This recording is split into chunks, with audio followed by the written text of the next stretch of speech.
Hello, you are listening to Ultra Q episode 145. My name is Red. I am joined by Mel. Red? You mean my favorite podcast host from my picture book? Yeah, I've been brought to life. They're not real. Also joined by Brad. Listen.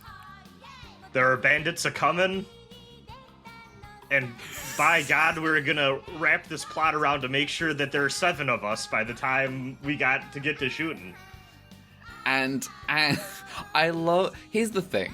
When you do a 7 Samurai format, I don't expect you to do all the 7 Samurai bits. They're doing all the 7 Samurai... They're doing the... They do... The opening is, like, shot for shot. Oh, I missed this.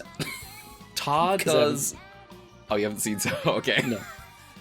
And then Tar does the fucking thing where they're like, one of the bandits has got a gun. And they tell, like, the coolest samurai in the gang, like, hey, do you think you could go get that gun? And just runs off into the night and comes back with the gun. But also, they took the cowboy theming of Magnificent Seven. Yes, they did. Which is what it's such an incestuous genre. It really is. Stuff. Did we have the same discussion movie. when we were talking about Golden Kamuy? We did. When we had the one arc that was just Yojimbo? Yeah, we had... Yeah, oh yeah. Because there's an arc... So, there's an arc in Golden Kamuy, which is Yojimbo. But it's like... It's a Western, and so it's magnificent... And so it's, a fistful of dollars. Instead of just being Yojimbo. And it's like, this is so messy. So yeah, we got 3 more episodes of Ultraman Kids to talk about today. I hope decent episodes. Yeah, I would say. We got a fucking... What was the first one? I forgot the first one. The first one was the bandit one, and then it was the Alice in Wonderland, and then it was the 3 brothers. Oh yeah. Yes, that's the order it was. Okay, we're in parody slop territory. We are in parody slop territory. Well, that's just kids media often. But here's the thing. I think these 2 episodes, the first 2, are some of the best ones of the show. Yeah, I liked it both a lot. Yeah, they're good. Yeah. The third one, take a leap. Whatever. Yeah, I felt that too. They almost made that third brother into a school shooter, but we could... The solution is to bully one of these kids. They were doing like, I'm that still woman not entirely sure what they thought was. The plan was to inspire the other 2 brothers to be nice to the third brother by being mean to the third brother and make them go, hang on, this is unjust. Now, I've met some brothers in my times. I think most brothers are likely to join in. Yeah. I can only speak as a brother with 2 sisters, but Uh-huh. If I had another brother, I feel like we'd be at each other's throats. We do have 2 more episodes to get to before that one. We do. Well, okay, so the first of these 3 episodes is the 7 Samurai.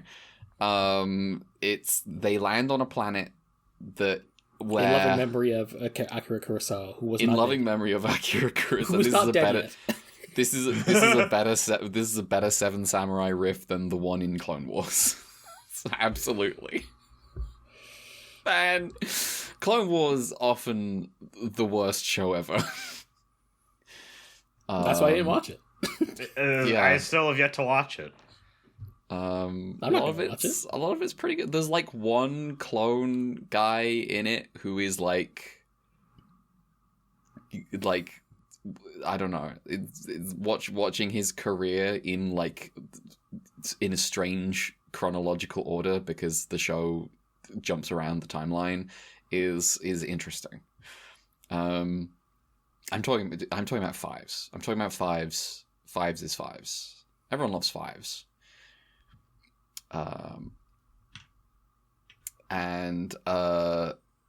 So 7 Samurai is happening. Literally, like the first scene is like Mephiles on a bike horse doing like the opening scene of Seven Samurai where the bandit, the leader of the bandits is like, no, we'll come back later once the harvest is all done, and then we'll attack them. And then, you know, we reveal that there was a villager listening in who returns, and now there's a, you know, crisis. Is it Bug's Life doing Seven Samurai? Yes. Yeah. Okay. 100%. Yes. Yeah, absolutely. There's a lot of Seven Samurais out there. I can believe it. If you can put up with setting aside 4 hours of your day one time sometime, it's worth it. I recommend Seven Samurai. It's a pretty good movie. It's a really good movie. I am gonna get to it at some point. I mean, yeah, on Kurosawa Quest. Yeah, 4 hours though. It's big. That's like a stark contrast to all of his other movies I watched, which are all firmly in 90 minutes. Yeah. Let me just make sure I'm not some samurai. No, not watch online free. Wikipedia. Fucking hell. 207 minutes. Jeez. So yeah. The gang arrives, and they're going to be the Seven Samurai. And the villagers don't want to fight back. They just want to let the bandits take their cut of sweets, because like it's the tree that they guard drops fruits that are like gachapods. Needs to be said, the plant looks like a cake, like it's on fucking Mario Galaxy. Yeah. And then you open up the fruit, and there's some type of sweet in there, be it chocolate or cake or whatever. And there is a sheriff who is a little kid whose dad used to be the sheriff before he died. And the kid wants to fight the bandits, and the villagers don't want to fight the bandits. And the gang decide to help the kid. And the Seven Samurai roughly happens in like 15 minutes. They set some traps. They fight the bandits. The bandits have them cornered at one point, and then the villagers help and fight the bandits. And then Mephiles, the leader, he gets captured by Bal and Gutson. That's it. That's the episode. There was sorry. Also, Mars' mum and dad visited this planet at some point, and the Elder remembers them and gives them directions that they already knew. As Bal complains later, he's like, "We already knew that. It was completely unnecessary." What was the fucking point? I'm thinking this movie trivia was completely unnecessary. Yeah. And then there we go. That's the episode. Yeah. It's pretty good. Yeah. I like it. It was fun. I like Tar spinning double-barreled shotguns. Fucking dual wielding. That are out of ammo. Yeah. He just flashes them at him and then runs off. Mephiles is in this one. Yeah, his goons are Pegasa, and also the sheriff is a Gamora. His goons are Pegasa, right? Okay. Okay, sure. I don't know why. It just Yeah, doesn't feel thematically appropriate, but that's okay. I quite like this one just because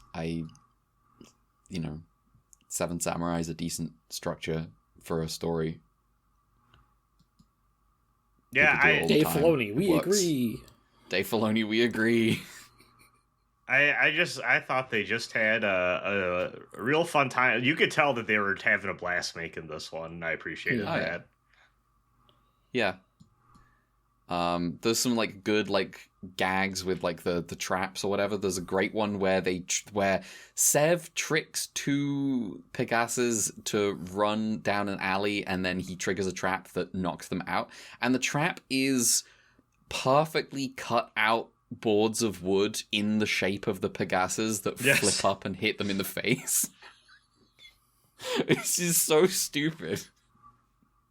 Worth noting, these guns are Uzunators. They are Uzunators. They shoot goo. You can turn them into candy. Yeah. And then, the goo goes away in like a few hours or whatever. I thought it was really funny how the kids are like, we could just have Midori go through the bars of this cell and then free us, but these are certainly good people that wouldn't arrest someone wrongfully. It's a misunderstanding. So we should stay here and talk it out in the morning.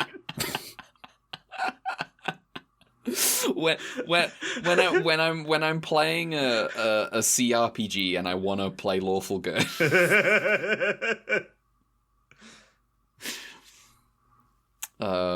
Yeah, it's very like just goody two shoes moment. Well, yeah, you have to teach the kids to be good because the police are our friends. Yeah, the police are our friends. You can trust the police. One of the funniest Hololive streams, right? Annual Hololive stream is the Ozaro Subaru police stream. Yeah, that's a where good one. She arrests, she like puts on trial various members of Hololive for various crimes of strange natures sometimes. But the vibe is really interesting because like sometimes the English members come on and like you'll get like Gura is like, can I see your badge? Can I see your badge number, officer? And it's like, I don't think I should talk to you without my lawyer present, officer. And this just does not work with the vibe because Subaru is Japanese.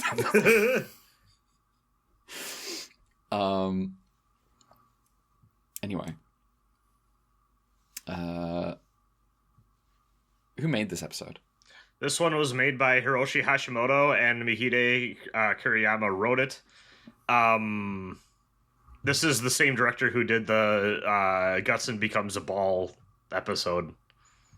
Oh, yeah. Nice. Mel, any trivia besides this is Mephiles and Pegasa? Hell no. Hell no. I got enough trivia on the other shit. That's true. Anything else about this episode? It was fun. Yeah. They could. I guess they could always stand to have more Ultraman westerns. What if there was a cowboy Ultraman? Oh wait, hold on. A sheriff Ultraman. What's up? No, I was just gonna say, watch out, because they're cops. We worry, Oh yeah. I mean, listen. I've been asking for cop Ultraman. I want the Ultraman that shows a badge. I would like that Ultraman. I think it would be cool. Of you have to go to Super Sentai for that. Yeah, that's true. God, I should watch Sentai. Yeah. Well, we can talk about the Alice in Wonderland episode.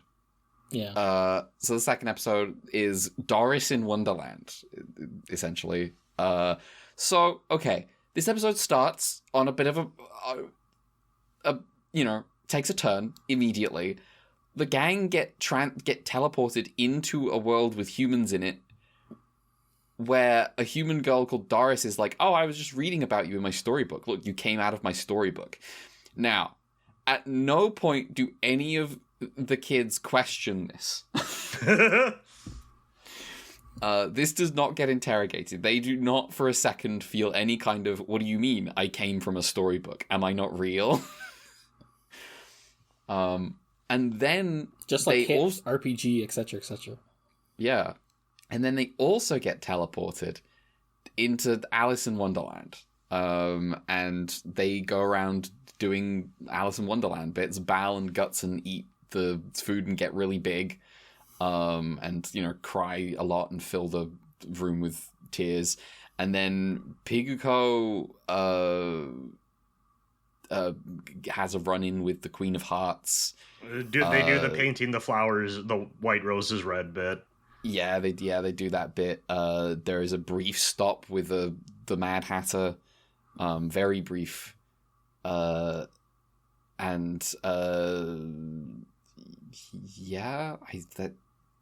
kind of.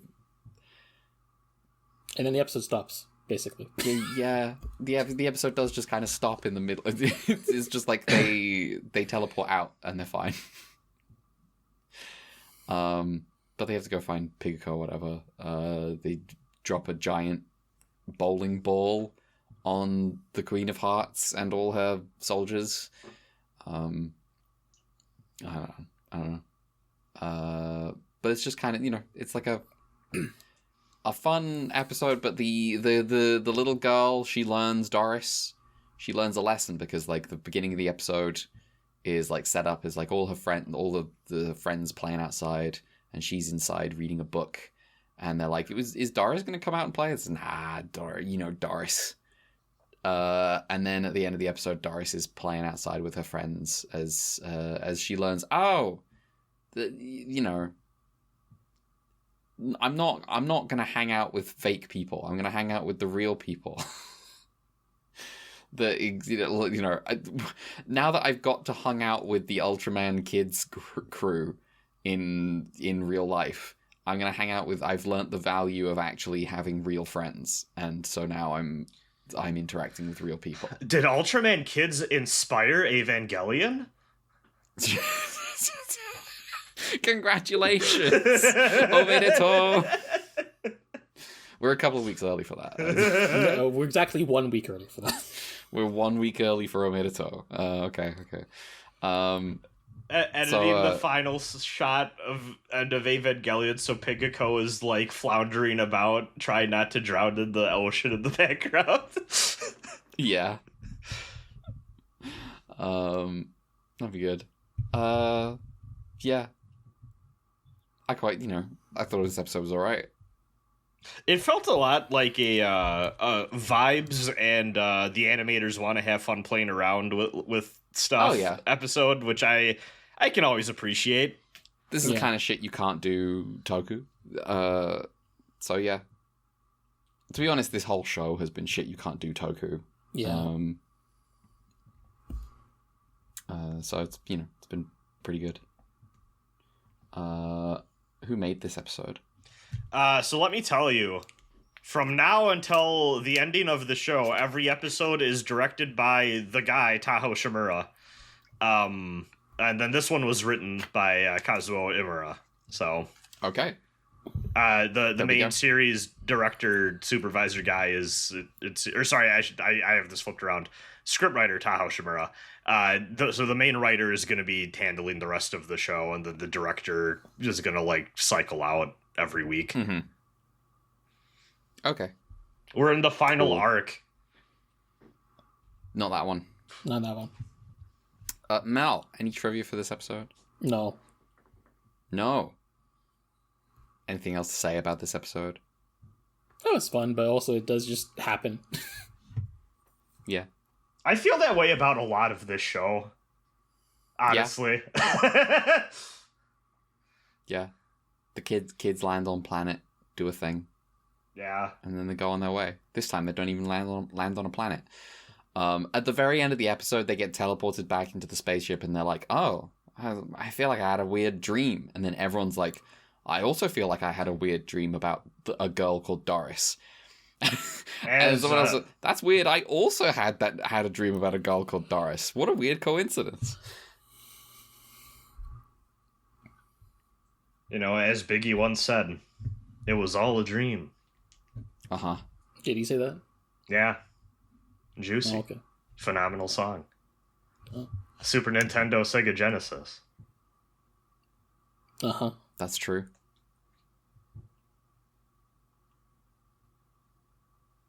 So this third episode. It's about 3 brothers. Not to be confused with the game, 2 brothers. Yeah. And these 3 brothers which is the sequel to Two Brothers. Yeah. They're Dada. Yeah. As in the kaiju Dada. I'm not. Yeah. This is not an adjective. I dread to think what. Anyway, and the gang. What happens is the gang sees a planet and they're like, "Oh shit! Did we do a big loop? Is that M7.8?" And then Sev is like, "Hang on, no, it's not. It can't be. I don't. But it's like it's like so similar to M7.8.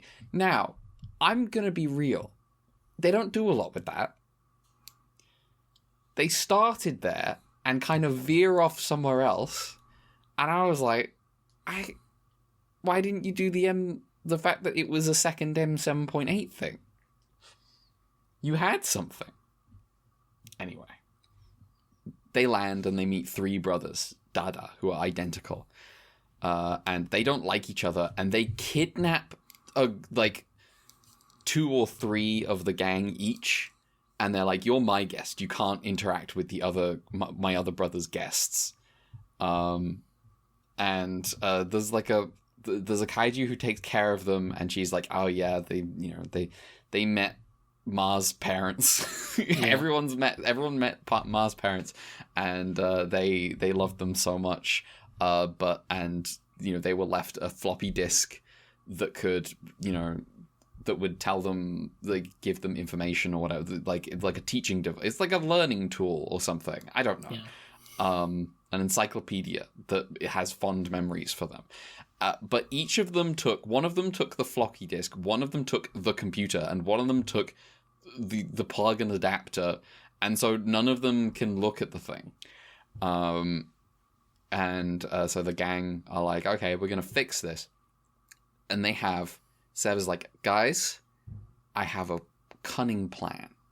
We're going to persuade 2 of the brothers to come play a game.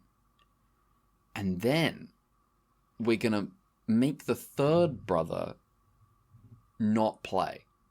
And that's going to convince the other 2 brothers to help their 3rd brother." Perfect plan. It does not fucking work. Instead, the 3rd brother feels like shit and starts sabotaging the game. And the other 2 brothers at some point are like, why is our 3rd brother missing? How dare you, Sev, gang? How dare you do that?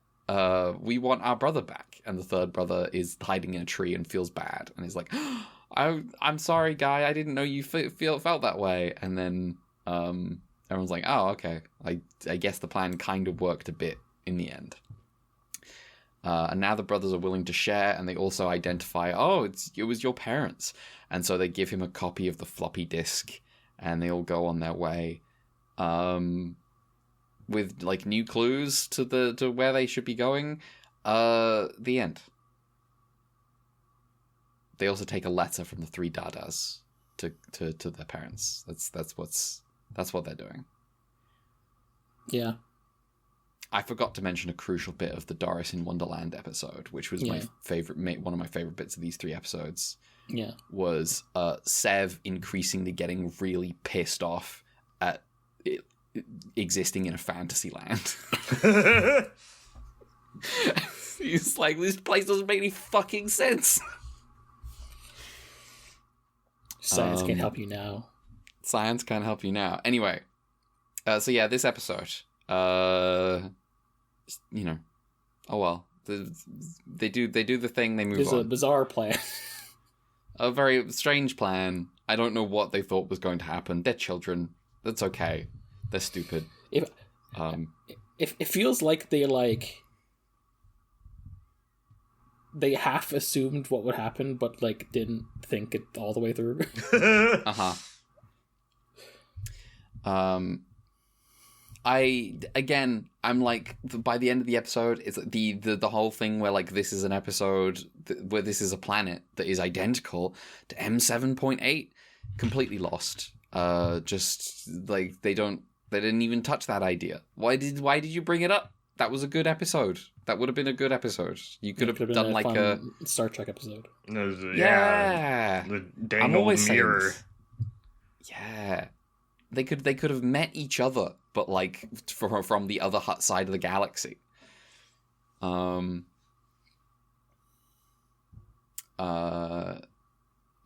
would have been interesting. 30 million light years in search of Spock.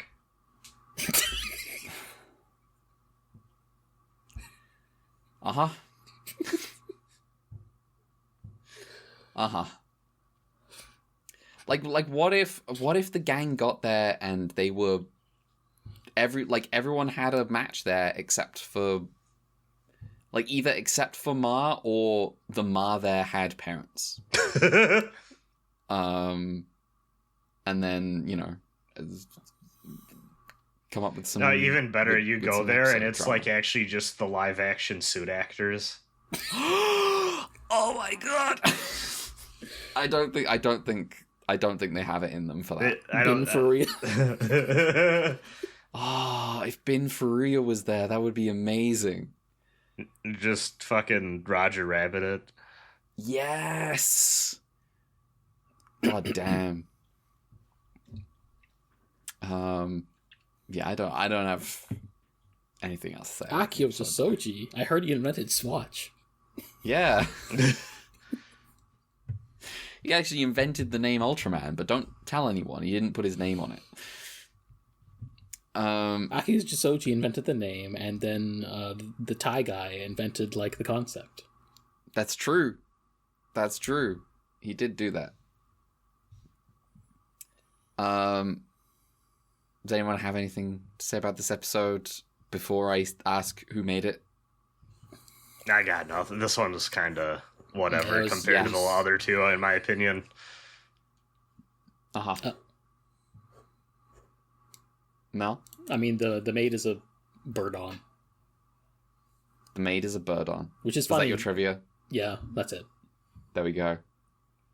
Which is funny because... That was just the bird that killed Tara that one time. Yeah. Uh-huh. Brad, who made this episode? Once again, written by Taho Shimura and then directed by Atsushi Toba. There we go. That's it for Ultraman Kids this week. The penultimate. The penultimate. Next week, we will be finishing the show. Yeah. Will they find Mother? What if they don't? What if they don't find Mother? What That if would they be don't find his wild. parents? They What if his parents have been dead for years? Ma, your parents were never real. You were created. Oh, no, we know they're real. That's not gonna happen. All of them were lying. Everyone was lying. Oh my god, everyone was lying to try to give you hope that you could have parents. Even And especially the ones that didn't know who you were and that you were looking for your parents and perfectly described them beforehand. Yeah. Yeah, it was all a setup. It was all... Sev planned the whole thing to try to give you a foolish dream to give you hope. So what are we going to think of Grosser at the end of the show? You know, his actual dad. Yeah, the show is not going to end with him going like, I don't really actually know my parents, so I'm gonna go back to my real dad who raised me. I don't think the show is going to do that. Yeah. That would be bold for an Ultraman show for truly tiny children. They could be like, sorry, we can't be your parents because we have to keep going around the universe being doctors. It's sort of... They're just too busy. How did they lose him? We have to get into how they lost him, maybe. How irresponsible were they? I'm still can they be trusted with Ma? I'm still a big fan of what we discussed in the musical instrument episodes, where they're just like, oh, Just bad vibes. Just shoot him off in the escape shuttle. Yeah. Yeah, we're just like, don't mind this kid. I don't think he's gonna be a doctor. He doesn't got it in him yet. He shot a laser beam. That's not gonna be useful. That's like that just gives you more work as a doctor. Yeah. Oh, you know what? No, we want our kid back. He makes us money. True. You think we do our doctoring for free? No way. You heard the ambulance chasers now get the ambulance baiters. Exactly. Ambulance Maxine. Yeah. My medical debt is astounding. We need to talk about Evangelion.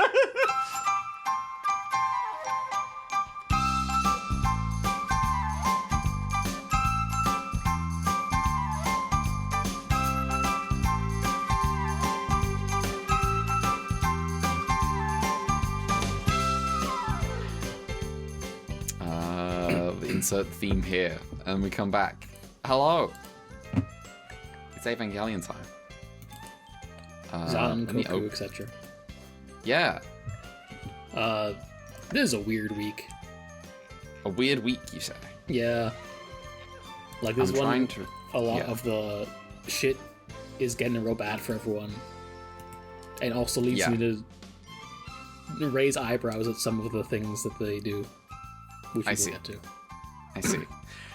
The first of these, so episode 21, it's called The Birth of Nerve, aka he was aware that he was still a child.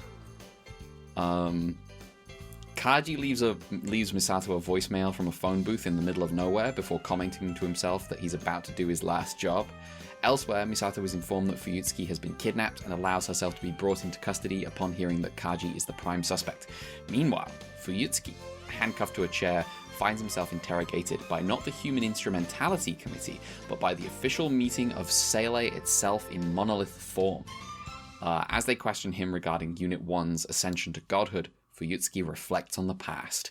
Back in 1999, Fuyutsuki was a biology professor who was introduced by a colleague to the research of a promising student named Yui Ikari. Upon meeting her, I had forgotten that she was Ikari. That's like one of the things I remembered the most. Oh man. And which meant I had some complaints about Rebuild. But we can get to it. Let's go on. Upon meeting her for the first time to discuss her work, he is surprised to hear she is considering a domestic life as an option for her future rather than just advancing her scientific career. Regardless, the two become friends. Fuyutsuki also meets Gendo Rokubungi. Rokubungi Gendo. No! A man who looks uncomfortably like a grown-up Shinji. After the latter got involved in a bar fight and was arrested. He got into a bath? Oh my god. Despite having never met before, Gendo asked to be released into Fuyutsuki's company to see what kind of person he was after hearing so much about him from a certain someone. Fuyutsuki took an immediate dislike to Gendo, which leaves him surprised to learn later that he and Yui are dating. Yui insists he's real sweet once you get to know him, but Fuyutsuki at the time thought that Gendo was more interested in Yui's connection to Seele. Then Second Impact happened and the world went to shit. In 2002, Fuyutsuki was invited to a UN investigation of Antarctica. There he reunites with Gendo, who despite being part of the Katsuragi research team survived Second Impact because he conveniently returned to Japan the previous day. After being given a postcard on Yui's behalf, Fuyutsuki also learns that she and Gendo are now married with children, singular. Shut up. And that Gendo has taken her surname. It's so funny. Oh, I've completely forgotten that Gendo took his wife's name. Oh, it's Fuyutsuki. It's so delightful. Yeah. Fuyutsuki also encounters a young Misato who is being kept in an isolation cell and has not spoken in 2 years, a memory which haunts the current Misato in her own cell back in the present. As for the investigation itself, Fuyutsuki thinks something feels off about the whole thing and questions its legitimacy, to which Gendo responds, "Do you really think you can be a scientific organization these days without some kind of backing?" When the official story is that Second Impact was caused by a meteor, Fuyutsuki decides to do some digging of his own. The next year, he confronts Gendo at the UN Artificial Evolution Laboratory regarding his and Seilei's involvement in Second Impact and Awakening of Adam, and threatens to go public. Gendo then takes him underground and shows him a massive spherical cavern, the Geofront. Deeper still, Fuyutsuki is introduced to Naoko Akagi, as well as her daughter, Ritsuko, who is working on a computer called Magi, or Magi, whatever, as well as a prototype clone of Adam called an Evangelion. Gendo invites Fuyutsuki to join his organization, Gehin? Yep. Yeah. Okay. And help him create a new future for humanity. In 2005, Ritsuko, now in university, became friends with a now very chatty Misato, as well as her boyfriend Kaji. She doesn't get to see her mother much since she's always underground doing research, but the two write to each other regularly. These letters cause Naoko to reflect on how good of a mother she's really been, as well as her shameful wish for Yui to disappear, a wish that came true the previous year during an experiment with the Evangelions that a tiny Shinji was brought to watch. Unbeknownst to everyone but Fuyutsuki, it was also this incident which caused Gendo to propose the human instrumentality project to Seilei following a week of mourning. In 2008, Ritsuko joined. Is this supposed to say? Is it Gehin? Gehirn? Yes. Okay. I think some autocorrect has happened, and the summary here says Ritsuko joined Giran.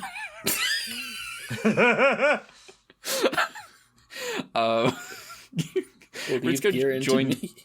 Yeah, Ritsuko joined Giran Zabi and caught her mom making out with Gendo.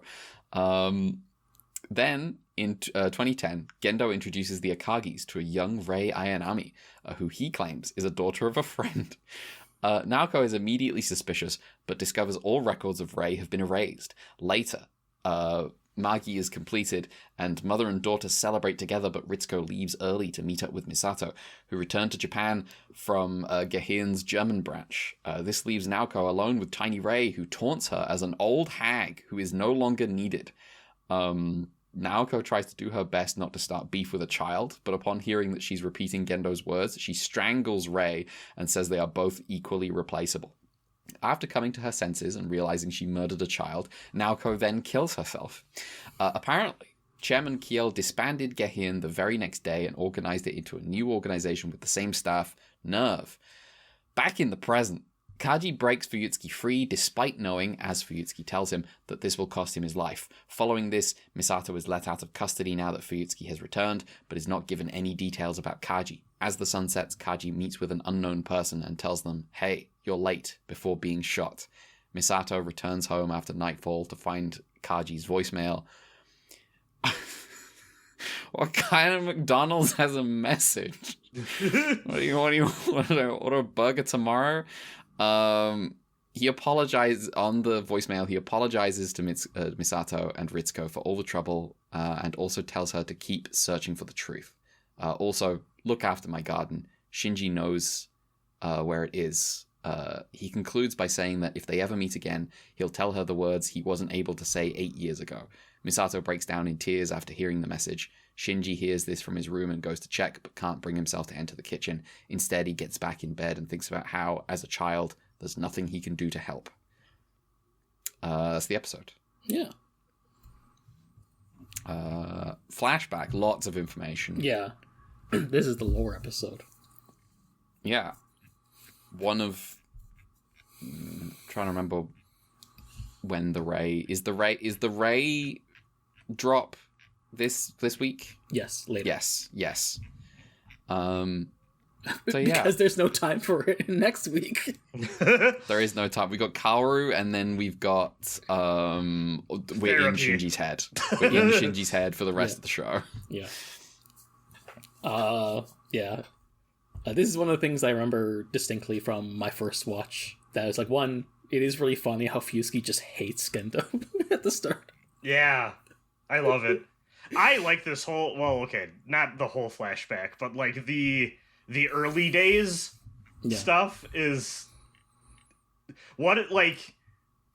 it's such an incredible, like, oh, these are people moment after these, they feel so otherworldly and untouchable because we've been viewing the series so far from mostly the children's perspectives. Yeah, they're adults, they're grown-ups, and they have authority and responsibility, and then it's like, no, the people... Gendo's getting in bar fights like a loser. Yeah.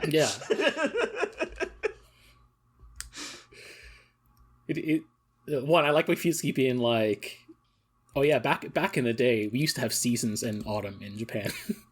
Yeah. And also just like when Yui's like, he's he can be a bit rough, but he's a sweet guy when he gets to know him. And Fusky's like, well, he's an interesting guy, but I can't bring myself to like him. Sorry. Nice. Yeah. Fusky's great. The young Gendo face without the beard is just so uncomfortable. Yes. It's repulsive. It's vile. What a guy. That was one of the things I just remember, like, oh yeah, he did, like, him taking his wife's name in the marriage. Yeah.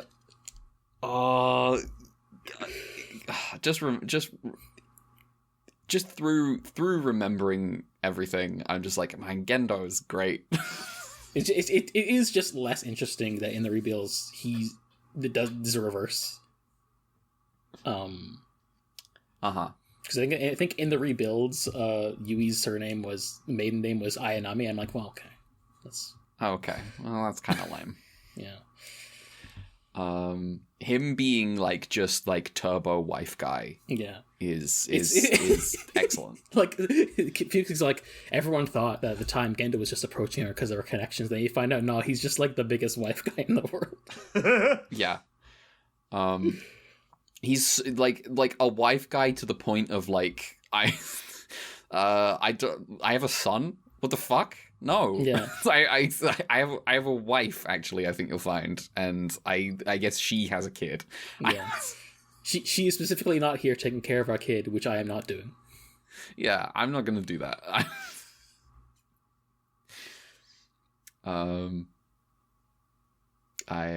Yeah. Let me get, like, I don't know, all the stuff with Ritsuko's mom, I'm not sure. The Ritsuko's mother. Which we will loop around to later. Again, it would be tricky for me to talk about without having actually seen it. Yeah, I'm also feeling. I remember not thinking about it at all when I was younger, and then revisiting it when it came to Netflix as a much older person, being like, towards some of this stuff.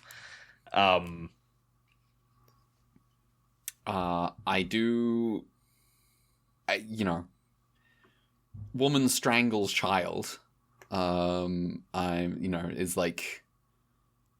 like very intense, and I like Ritsuko's mother being like. I'm trying to remember the scene in my head. So the thing I remember feeling, at least the last time, and again, it's been a few years, so extend me some grace if I'm getting the details wrong, but I remember thinking how bizarrely quick to violence this situation goes. Yeah. With the, as soon as, like, she's so vapid that as soon as, like, her appearance, her looks, or her age are brought up in a negative light, she immediately escalates to, I'm going to kill this child, in a way that I'm like, I don't... Right. I also feel like they are playing in a space where it's like... I think that there's people that would say, oh, well, that's to show that she's, in particular, a fucked up person. But the way it's framed, I feel like is... like, it's getting to, like, the essence of, oh, this is a woman's insecurities in a way that... Like, remember, she's the person who's, like, the three components of me. One of them is the woman. Yes, yeah. And, like, some of it is, like, she is suspicious of, like, damn, this kid seems suspiciously like Yui for some reason. That's weird. Oh, and she had a rivalry with Yui, right? Yeah. Because, you know, okay, yeah. I'm remembering. But also it's I think maybe it's like doesn't have the juice that you'd might hope for from like woman having violent rivalry with a child. Yeah. It's just like she just, you know, murders this kid and then is like, oh no, what have I done? I'm gonna kill myself. Yeah, it's just very perfunctory and kind of... It feels like almost like shock value almost.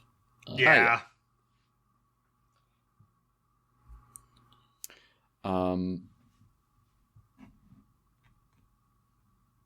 What else? Kaji's death is good. Kaji die. Yeah. I will forever be thankful for this scene because this voicemail scene you can replace that audio with anything. Yeah, this is what I'm saying. Like, what kind of McDonald's has a message?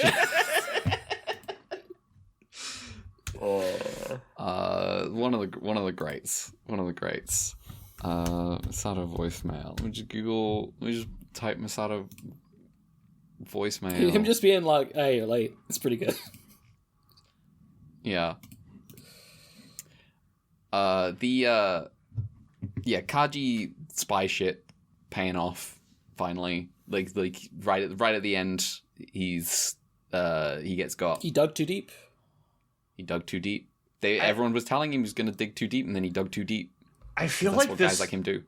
This was a thing I feel like I haven't seen people care about since like the 2000s, but I definitely remember when I became aware of Evangelion and saw discussions online, people gave so much of a shit about, well, who killed him? And I've always been baffled by this because I'm like, who cares? Like, kind of who cares? I don't think it matters. I think it's just some guy. Like, it... It could be literally anyone. Yeah. Or Sele.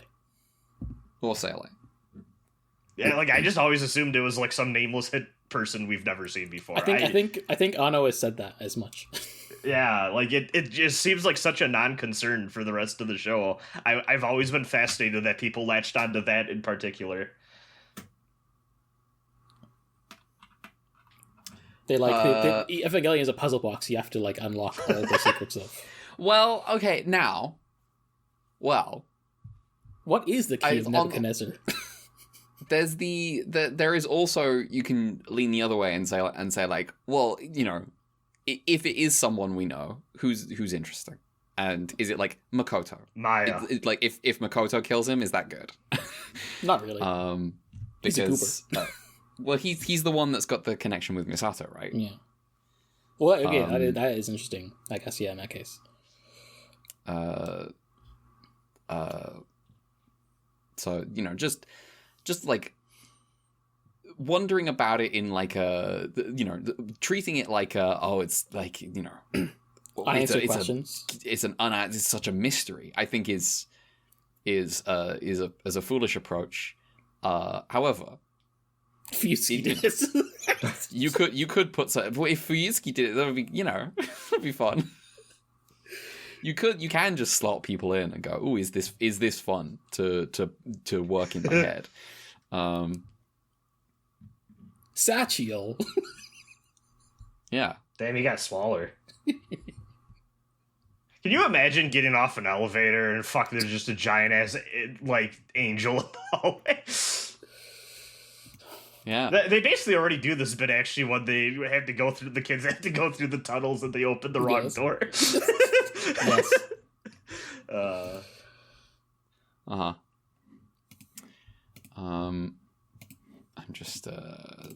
I'm just putting in a fucking Yeah, I definitely feel like this episode like makes Fuyutsuki a guy more than he was for most of the show. Yeah. I like Fuyutsuki. But also adds context to him being like the vice commander who's also be like Gendo. I don't think this is a good idea. Just the origin of him being like a university professor that was like kind of close to to Gendo's wife. It's good. Yeah. That's really good, yeah. And these two men united by her death, who could never like each other. I don't know if they like each other now, but like certainly they could never get on before. It's one of those cases where like they don't necessarily like each other, but they do trust each other. Yeah, grudging respect, which is an interesting dynamic to have. Uh-huh. It does also make me wonder, like, what the fuck was Gendo's like plan before his wife died? Because it feels like his plan definitely changed after she died, but maybe it was just a case of like it's so tragic. We never got the Rebuild 3. We never got the Rebuild 3 from the next time in Rebuild 2. With the fucking them in like the doing traveling. Yeah. The Final Fantasy Versus 13 of Rebuild of Evangelion. Exactly. Here's the thing. The reason it doesn't exist is because Anno changes his mind all the time. That's the only reason it doesn't exist. It would have. They were on track to do it. Yeah. He just keeps changing his fucking mind. Can't commit. Yeah. Anyway. Is that, and then also, I mean, he said this in the lead up to 4, I'm sure it probably applied to 3, where he's just like, I don't really get Shinji anymore. Like, I can't get in his head. Which I'm like, I could see how that could be a problem. Yeah. Yeah, he has a wife now. Yeah, his wife's city.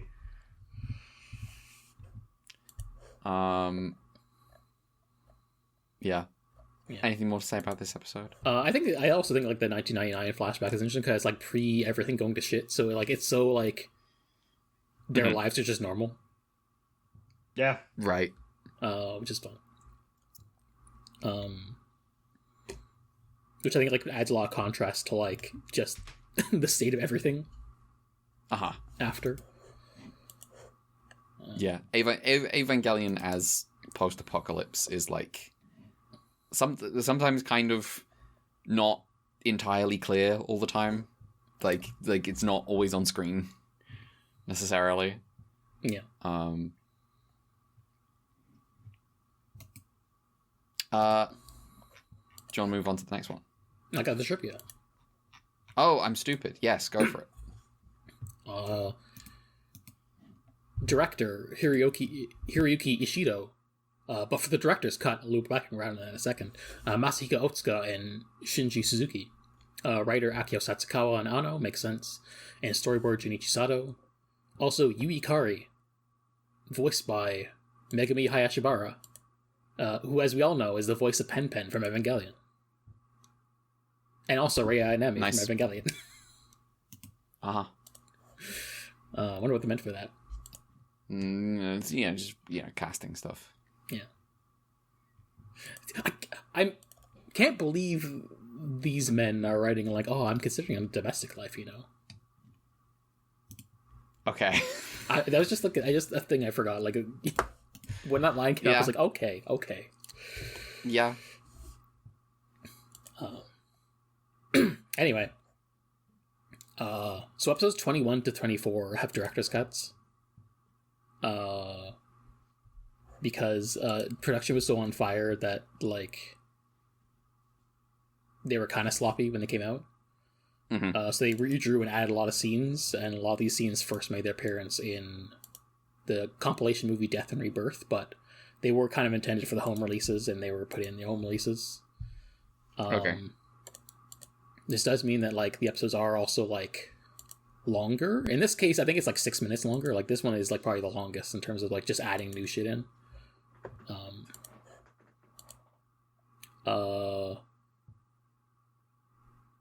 There's also like a lot of like just prettier, weird drawn shots. So you can like look it up later if you want. I'll put links in the description. But for now, I'll just comment on some of the new scenes that were added because I also just like skimmed through the director's cut. I based my thing off like the original broadcast version. There's like home releases have like home releases basically have broadcast versions and also director's cut, and the broadcast versions are just like we put in the nice new footage from the director's cut, but like otherwise it's like the original version. Mm-hmm. But as for like new scenes in the director's cut,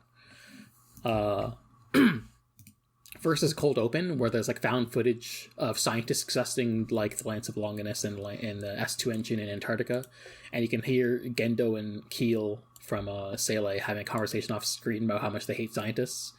And then there's additionally after that found footage of Adam waking up.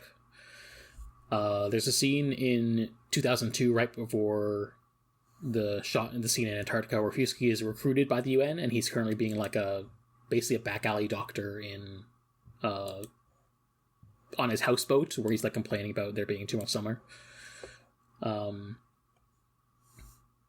then after Fusky sees Misato and Arcel, the Fusky does expanded exposition on the results of the investigation of like, you know, what they found in Antarctica, like, oh, there's no life, and also there's a weird cave underground, which is not mentioned in the original episode.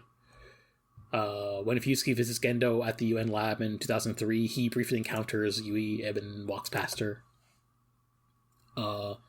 There's also extended dialogue as Fusky is taken down the elevator into the geofront. And he's like, wow, this cave is exactly like the one in Antarctica. And I'm like, okay. There's an additional flashback scene where Fuchs is hanging out with Yui and baby Shinji, and the two of them talk about, like, well, we don't want a third impact. And Fuchs still does not like Sele, but he does like Yui. And he's also basically confirms, like, well, I'm only joining this because they said they'd kill me if I didn't, so, you know.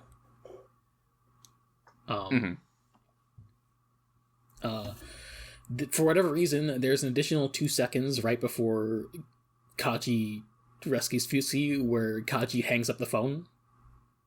And then after he rescues Fusky, there's an extended sequence where they like sneaking through the hallway where he's like, yeah, they'll probably kill me once they figure out that I gave Gendo Adam anyway. And apparently this scene was specifically added because per the thing Brad said, some people were like, oh, did Misato kill Kaji?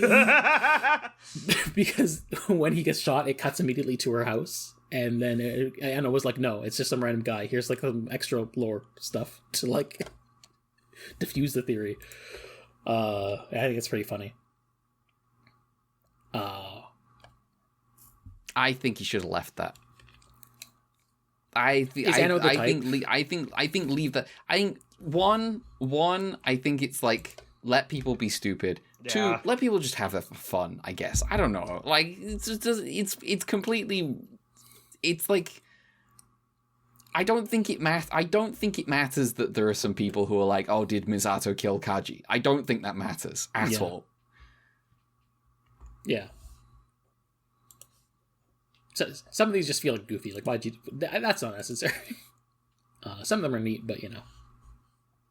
Mm-hmm.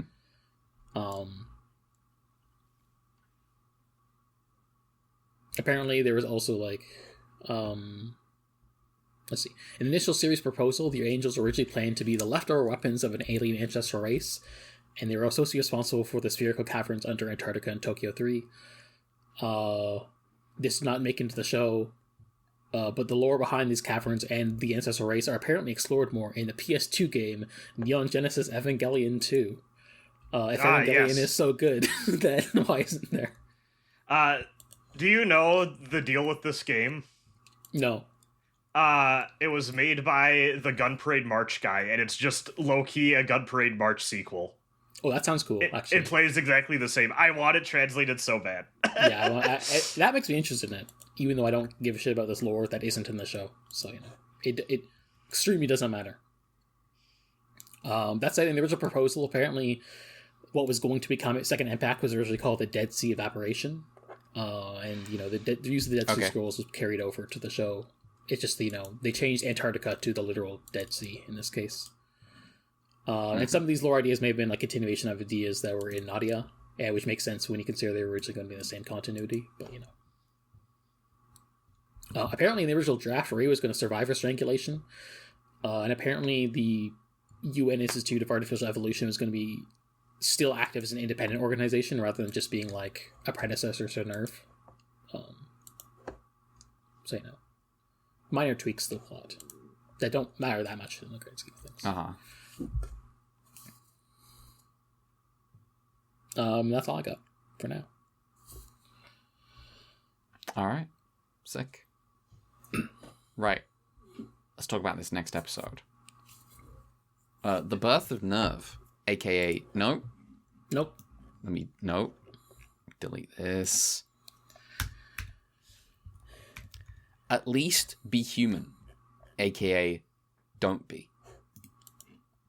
Alright. Mixed messages. Yeah. Me talking to my vacuum cleaner. Yeah. Asuka remembers her past, where she watched her neglectful mother play with a doll in the hospital thinking it was her daughter.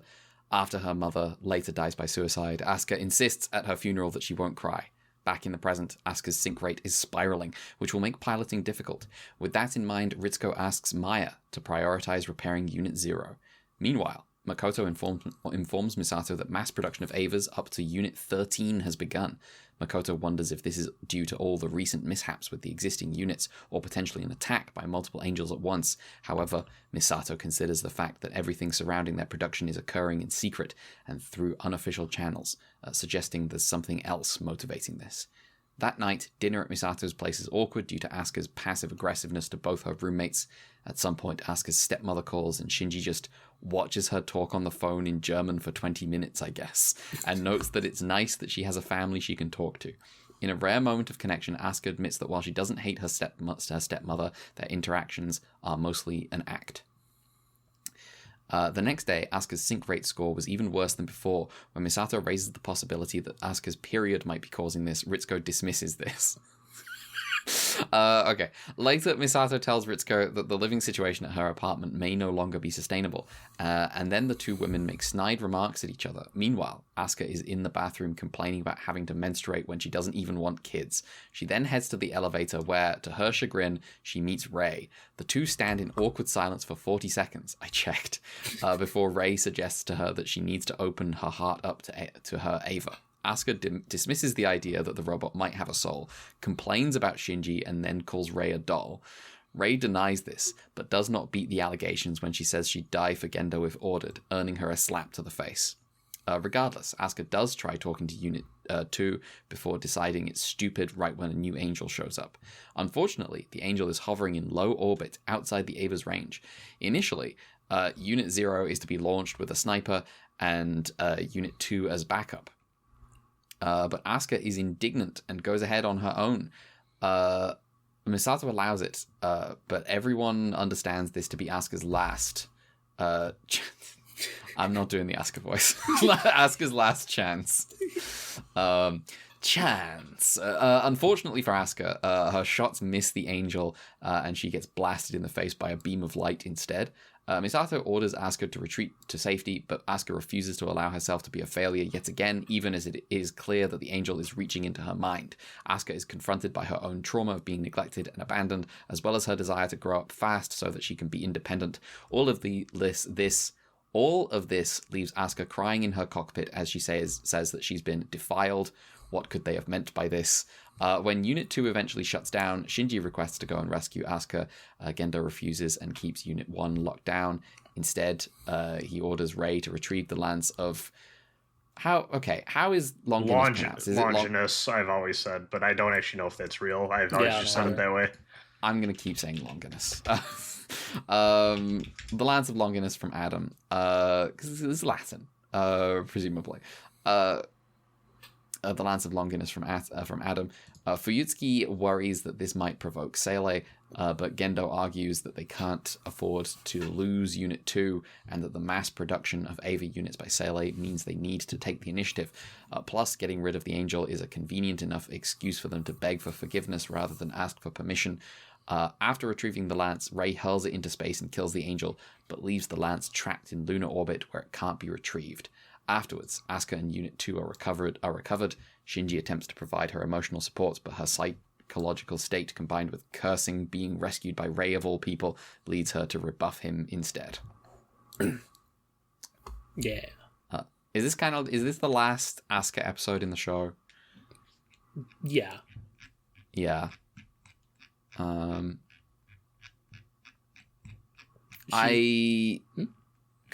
don't remember most of this episode. I'm going to be real. Yeah. But I mean, I feel like the moment is more memorable regardless. Yeah, the big moment. The like, two moments Yep, yeah, Yes. that's the one that stuck with me. And just like the image of the spear in the moon. But yeah. Uh-huh. Or just like Rey throwing it and hurling it through the sky. The worst mini game in Evangelion 64.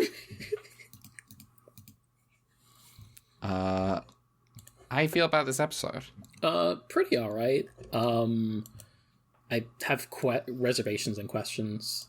Some things feel charged. Yes. You can detect what? No, I was like, I can detect the reservations. Yeah. Well, first of all, maybe I'll add like some of the director's cut scenes as well, because this is another episode that adds a lot of like additional stuff. Yeah. First of all, there's no OP in this episode, and is replaced entirely by a cold open from before episode 8, where Kaji and Asuka are on the boat at night, on the aircraft carrier, and like, one, Asuka says she doesn't like Misato because she knew her from when she was in Germany. And two, Kaji says something like, "Oh man, I hope you date some nice boys in Japan. I heard the pilot of Unit 1's a boy." And then Asuka's like, "No, I'm interested in you." And then Kaji's like, "Well, you're a kid, so no." And then she's like, "No, I'm an adult." It opens up my shirt a bit. Then there's a part before the scene at dinner where Asuka is on a train platform and she tries calling Kaji because she does not know he's dead in this episode. And then she like sees Shinji across the way talking to Rei, and she basically says something like, "This kid was goop for a month and is acting like nothing happened. How did I lose to this loser?" Then there's a scene where after dinner where she's very normal in the bath about using the same water and breathing the same air as Shinji Misato and starts kicking things and getting mad. The elevator scene is 50 seconds. The elevator frame is 50 seconds in, so it's 10 seconds longer, but Asuka has a sniffle in the middle to break it up, about 30 seconds in. And then there's an extended scene of like Asuka's mental headspace, where first it opens with like the doll hanging from like a noose, as like there's a whole thing of like Asuka's mom being like, "Oh, Asuka, you should die with me," and then the voice goes, "Actually, who the hell are you?" And in response, there's a loop of Asuka doing a bunch of reduxes of different lines she did from early in the show, except all of them were voiced by different female characters from the show. So there's like a Misato saying "I'm Asuka, chance," etc., etc. There's one for like all of them, and then Asuka's like, "No, that's not me." Then there's Asuka walking alone on the train tracks and calling out to a silhouette that she thinks is Kaji, but then is dragged along by some weird hooded figures. Then there's a shot where way back when Kaji dropped off drunk Asuka, that gets reframed as Kaji being like, "Sorry, I'm leaving you because you're still a child," and also just Shinji's there for some reason in a way that's just really funny. And that like that frames almost like, "Oh, is Kaji leaving Asuka for Shinji?" Oh, okay. And basically like after that, like Asuka breaks down because she's angry at how passive like Shinji is for like not helping her, but also like not like being like returning her affections that she's very bad at expressing, and her desire to be perceived. Then there's a weird shot where like Asuka's like sitting naked in children's playground, and then little tiny ghost Asuka from her child self tries to comfort her, and then it turns into a broken monkey doll, like the one that her mom or stepmom gave her that she tore up. And then Asuka says, "I don't need anyone," and then the tiny Asuka has turned into a doll and calls her a liar, basically. So that's in a really, substantial extended sequence. And then finally, Unit 0 removing the lance from quote-unquote Adam causes Adam's legs to grow back. But yeah, that's about it. There's definitely some interesting stuff. People also like some stuff where I'm like, this feels a bit fraught. Especially when it's like men trying to write this stuff. Like I think I mean the trying to piece together stuff from this, but like the thing where she's in the cockpit talking about that I've been defiled. Yeah, I remember that, and I'm like, okay. Her dialogue through this. Well, I say dialogue as if she's not like actually talking to someone, but like the things she's saying are like very clearly trying to draw a straight line between this is a sexual assault metaphor. Do you realize that's what we're doing yet? And I'm like, I don't know if you should have done that. I think like simultaneously there's some like very clumsy stuff in here alongside I think the stuff that's like interesting about Asuka where she's like she is like desperate to be an adult and I've always really liked the doll stuff in particular. The doll stuff is cool. Like there is the extended monologue where like her mom is like in the hospital, like doesn't notice her daughter, but like pretends the doll is her daughter. And meanwhile, we hear her dad talking to the nurse, who is going to be her stepmother, apparently, about like, damn, humans made dolls in their image, just like how God made humans in his image. And then they start making out within earshot of Asuka, I guess. Yeah. Mothers be losing their minds in this show. Yeah. We don't really get much explanation of like why that happened to her, but we just know that like Asuka's mom was once again, it tells us if you heard it before, a scientist who neglected their child.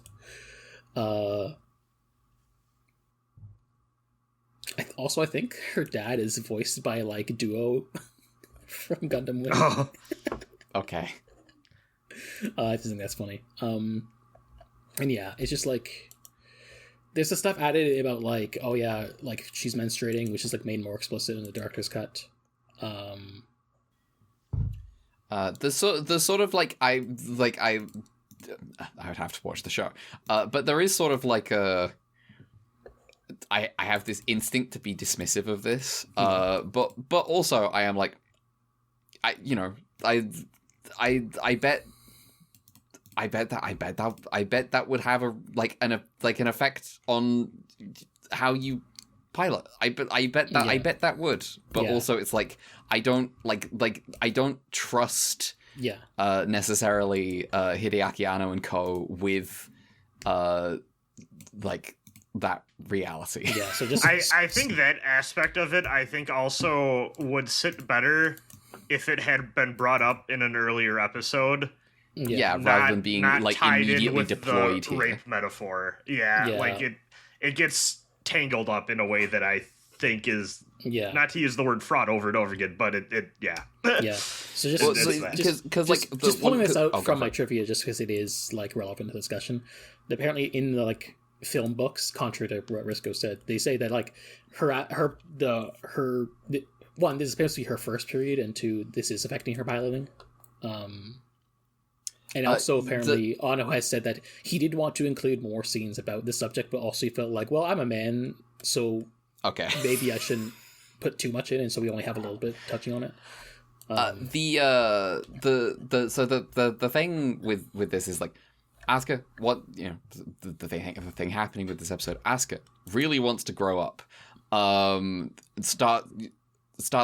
Gets her first period, and then immediately has like sexual encounter with Angel, sexual assault encounter with Angel metaphor thing. That also ties into all of her trauma of like parental neglect feeding into her, like she needs to prove herself to prove that she is worthy of being noticed and not abandoned. And the fact that like Shinji is the protagonist super pilot, and she is not, for reasons that are, she assumes they're due to talent, but not because of talent. Actually, is causing her. It's all bundled up, especially with like Shinji is too dumb to like do anything about like, oh, there's a a girl there that's maybe interested in me.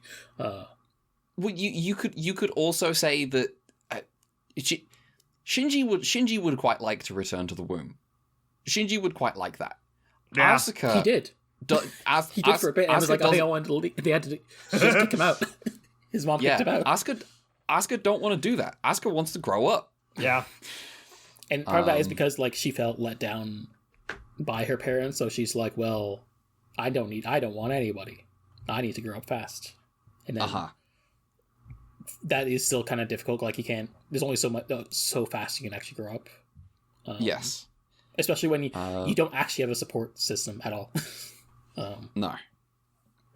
And so, like, I think it's interesting that you can trace the it's not. You can trace this back to like her relationship with the robot, with Evangelion, where it's like, I just like Asuka. Asuka's really cool. Yeah, Asuka's great. But yes, I definitely think there's stuff in here that's just kind of clumsy. Yeah, like you can see what they're going for, but also the execution they made out there. Go ahead, Brad.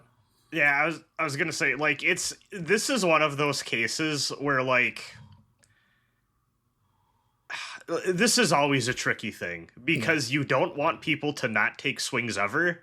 Yeah. And like, I think happier they went for it rather than didn't, even if there's still some stuff to criticize there, if that makes sense. Yeah, for me, I'm like, well, I think it makes sense in a show about like, oh, Asuka wants to grow up, and there's all this stuff about like the womb and motherhood metaphor is just like in the show. It makes sense to touch on like menstruation, but also like, one, do they handle it well, and two, what about the fucking, they need to do the sexual assault metaphor. I don't think they need to go that far.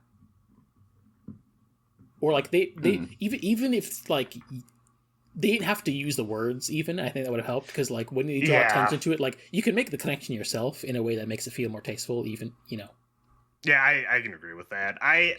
This is I think the constant struggle of all mecha fiction in a way, because so much of the genre is concerned about the harm done to children, and like that is naturally a very touchy subject of how far do you take that, how do you depict it, what ways are we discussing the ways that children are harmed, and also like at what point does it become feeling like exploitative or like for shock value, which I do think this last stretch of the show sometimes does go a little too far into. There's also character you put in like the transparent orange suit in Rebuild 2. Yeah. And all the merchandise, etc. And also I feel like her backstory is just a little bit like, it comes late and it also feels like a bit too much in a way.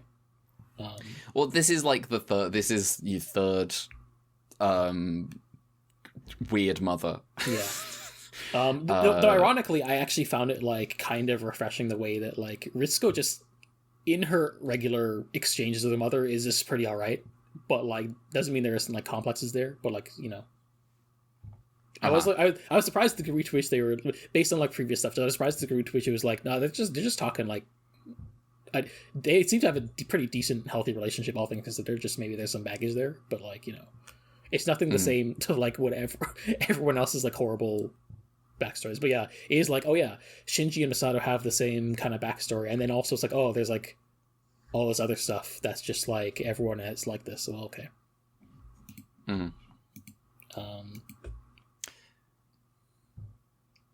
Yeah, it does. In the end, I do think. I didn't watch the episode. Yeah. So I can't, Yeah. I will say, I think historically speaking, this iteration of like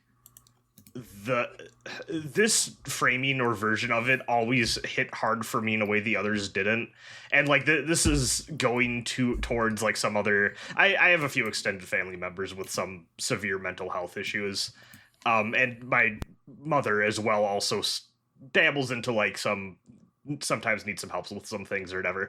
And there is a very disconcerting feeling as a child of looking to an adult in your life that you have been categorically told, like, oh, you can trust this person with support, or like to take care of things when there's something that's too big of an issue for you, or to go to for validation, and then realizing, oh, there's something not right here versus what I've been told to expect. Yeah. That really hit me hard when I first watched this. It gets a little soap opera like extreme with it, I think, for the sake of drama, but you know, like the scene, like her being in the hospital and seeing that shit, and then also you just hear her dad like talking about it, and then also simultaneously flirting with the nurse who becomes her stepmother is a bit like crazy. Yeah. Like they didn't have to have her like audibly moan. That's like a little crazy. Yes. I even think like tearing up the doll is like a little. Maybe you're describing it. I'm liking it more. I'm like, oh wow. This kid's fucked up. Saw her dad cheating on her mum while she was in the hospital. With the nurse who becomes her stepmom. With the nurse who becomes her stepmom. James Sunderland is her dad, basically, is what I'm getting from this. Her mom's middle name is Zeppelin.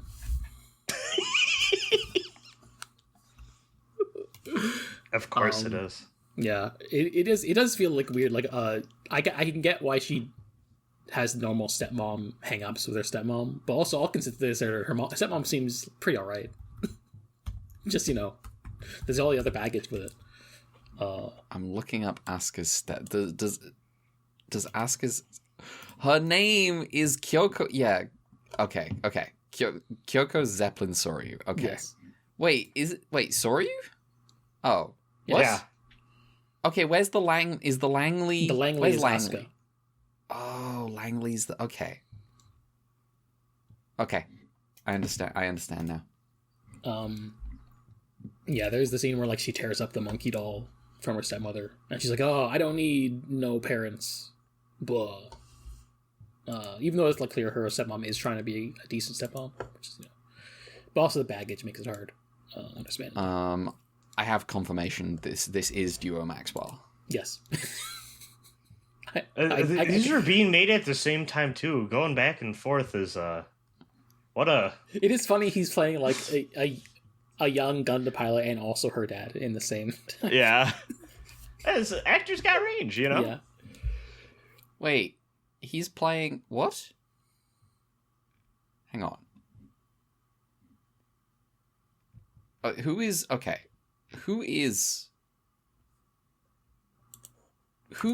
Pluto in the Pluto anime? I have no idea. I've never. I mean, I assumed he was an antagonist. I mean, he's from Asteroid, right?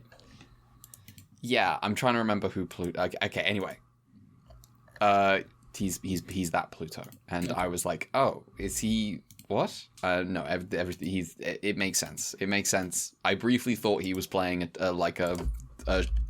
shonen boy role. So I was like, what? He's 60 years old. What are you talking about? No, everything is fine. The man who will not be named, from fucking OG Gundam, doing the fucking Amuro voice, in the fucking Dawn movie. He sounds like the oldest man in the world.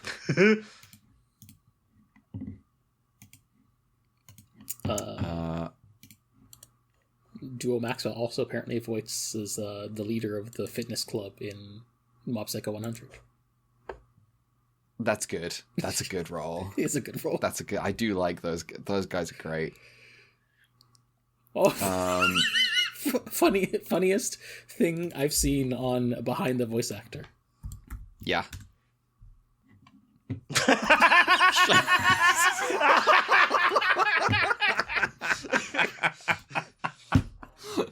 Char Aznable, parentheses, real.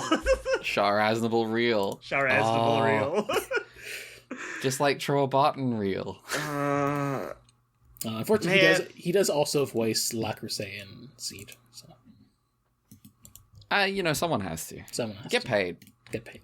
The stupid fucking the stupid fucking like Gundam lore thing that ends up. I think technically the official canonical explanation of that scar on Char's head is that it's not the one given to him in the sword fight at the end of the show like it clearly was supposed to be, but he actually gave it to himself to look more like the real Char Aznable, who had a forehead scar or something. It's really dumb. But the real Char Aznable is from before 0079.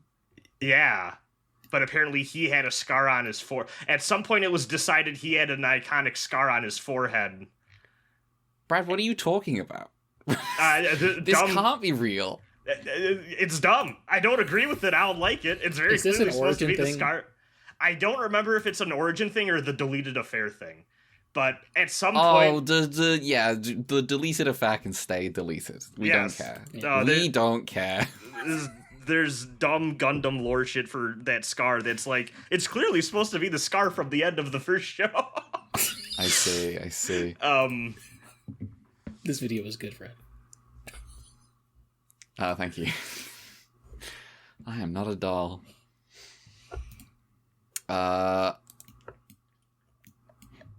As we're at like fucking 90 minutes in, Mel, trivia for this episode. Yeah. Well, hey, it was a meaty episode. Yeah. Director Akira Takamura, who's done assorted episode director stuff in the industry, was also 3D director on the Kirby anime. Nice. Director's cut Kazuya Tsurumaki is the director. For the writer, it's Hiroyoshi Yamaguchi plus Ano, and storyboard is Tsurumaki. Ariel can't find any lore on this actual angel, but the name translates to Light of God or Vision of God, and it might be the angel of birds. I feel like a lot of these later angels might be made up, though. But I don't know. Anyway. Okay. As we previously I like the design. It is maybe the most angel of all the angels. Yeah. As you mentioned previously, Asuka was initially unplanned, but added as a more fun comedic character in the first half of the series. So when the series shifted priorities in the second half away from a more conventional happy ending, Anno claims he wanted to break the mold of mecha anime conventions. And so where a comic relief character like Asuka would normally not be hurt, instead basically put her through the ringer. I'm like, okay. During Asuka's trauma event, there's a lot of flashing text on screen that's part of Asuka's mental state, which includes both kanji and German text. The latter was contributed by Michael House, who was apparently the sole white guy at a Gainax and their official translator at the time, because he apparently took some German classes in high school. Okay. For the extended mental sequence in the director's cut, Anno also apparently took inspiration from an April 1996 Evangelion doujinshi by Nobi Nobita called Bridal Veil, which did its own extended interpretation of that scene. And apparently there's some interviews in magazines of the two of them talking together. So that's interesting. But yeah, That's all I got. All right. Nice. Let me pull this stuff up. There we go. Okay, well, let me see what this is then. Yeah. If you have something to say, then just spit it out already. Oh, I have to talk about the scene. Okay. Someone threatened to someone told me I should be put in a gas chamber because of this scene one time. Okay. Because someone back in the day, before we had this thing called Discord, there were many disparate Skype group chats of people who wanted to hang out and have chat rooms on the internet.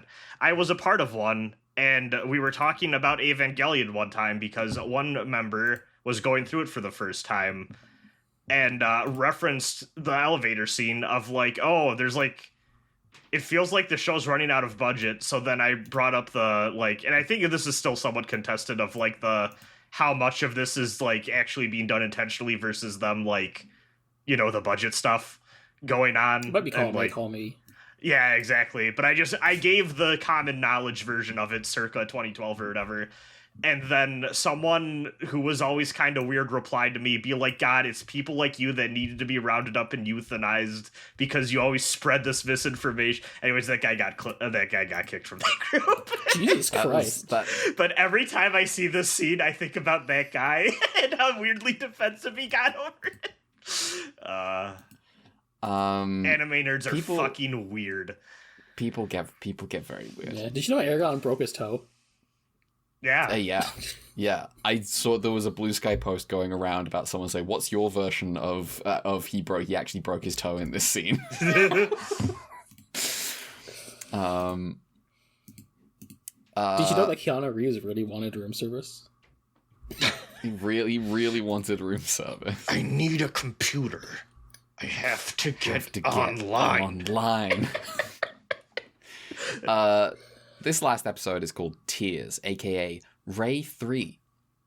The home situation at Misato's place is truly broken, as Misato spends all her time lately locked in her room listening to Kashi's final message over and over again, leaving Shinji feeling helpless.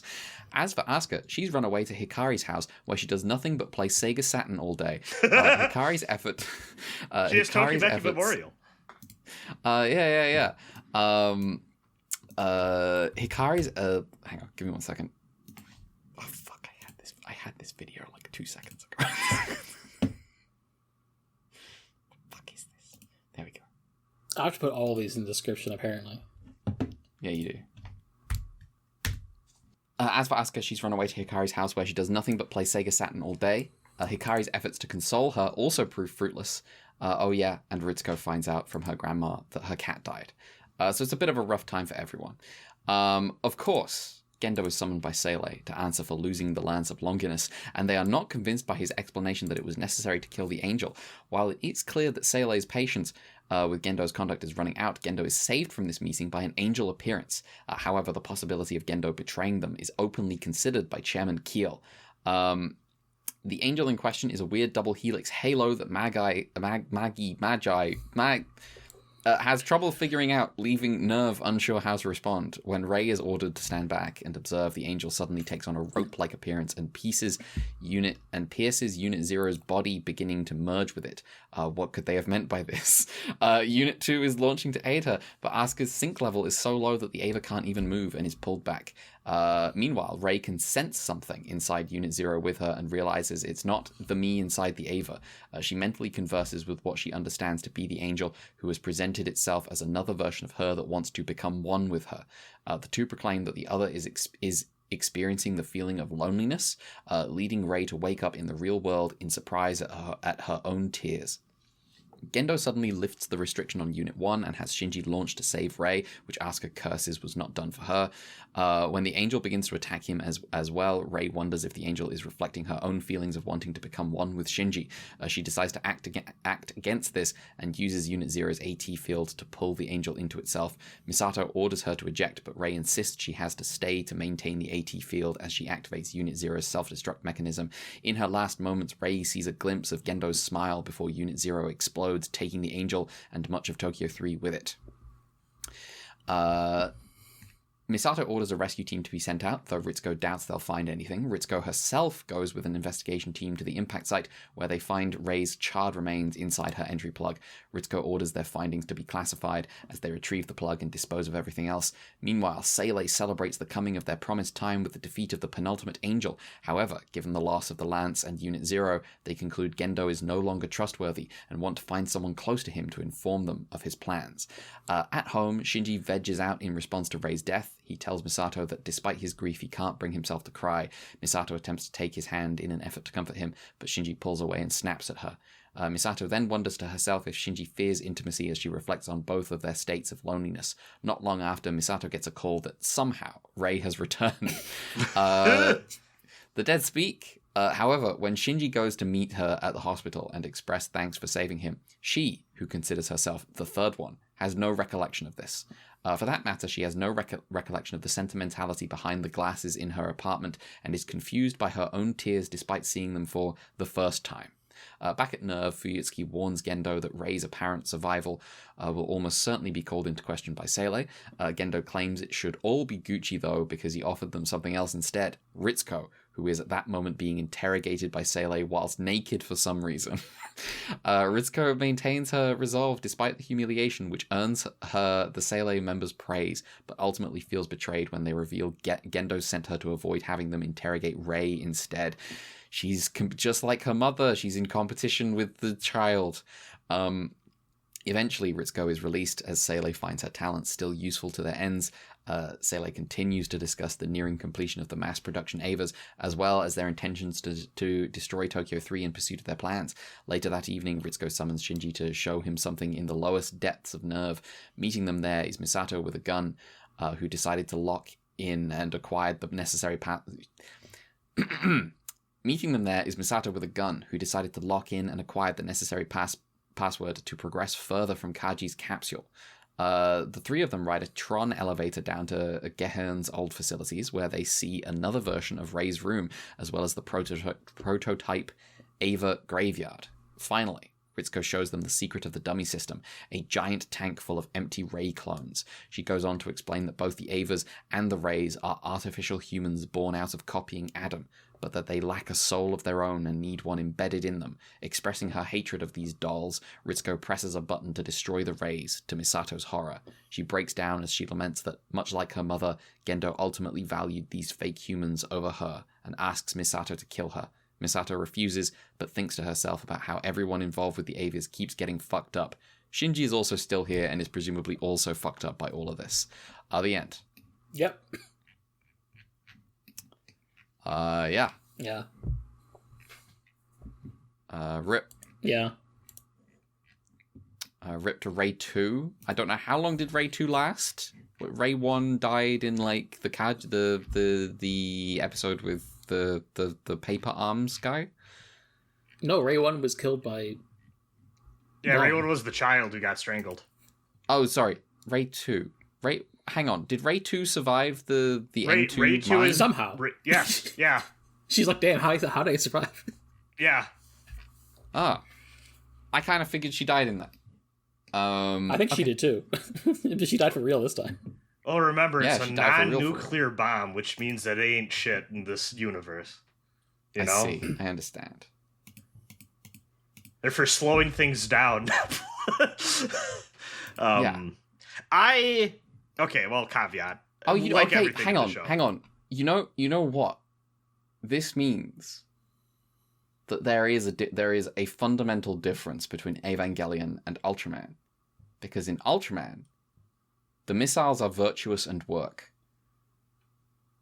That's true. Yeah. Often. Sometimes the episode is written by an actual socialist. And they're like, now hang on a second.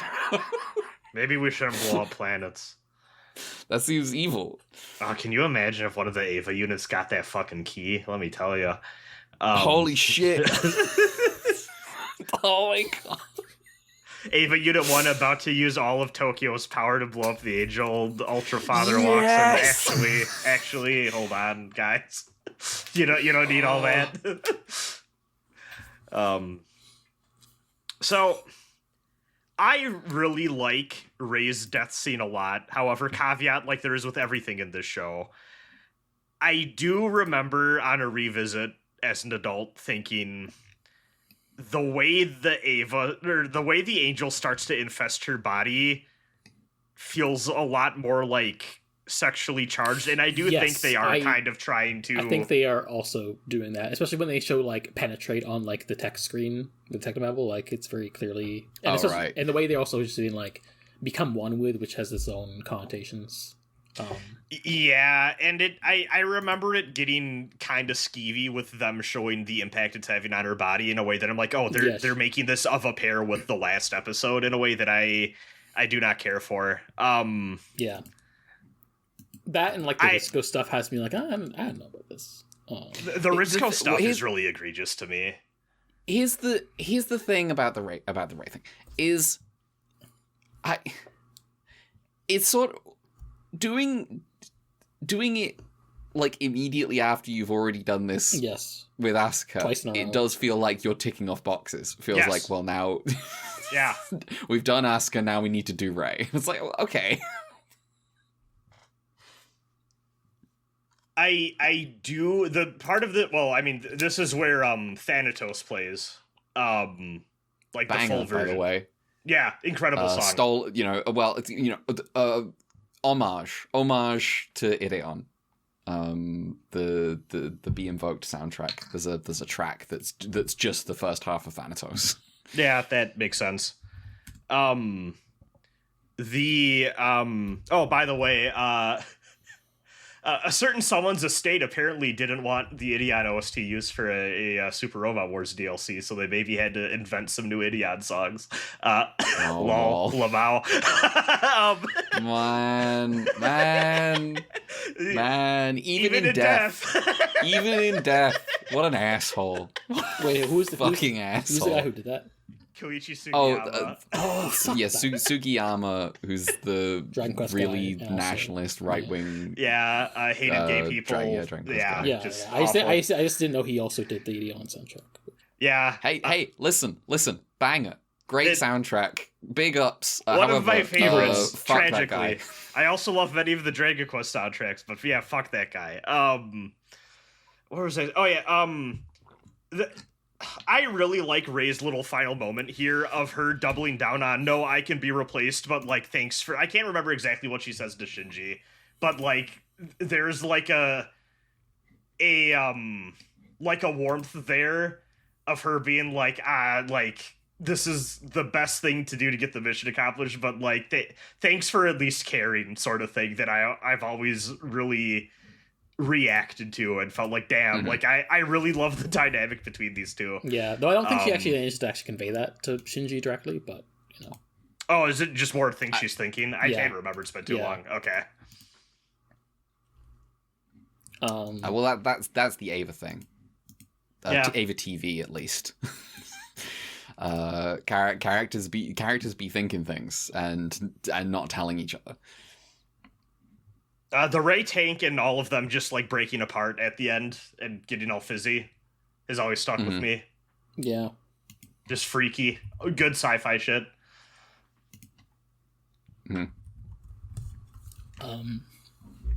Yeah. Yeah, I don't know what's... It definitely feels like they're going to edgelord territory with the fucking sexual assault stuff. I don't know what the deal with Risco is. I don't know. Listen. Risco is repeating her mother's failure, which is that she was competing with a child for Gendo's love, and now Risco is doing the same. There is a sort of like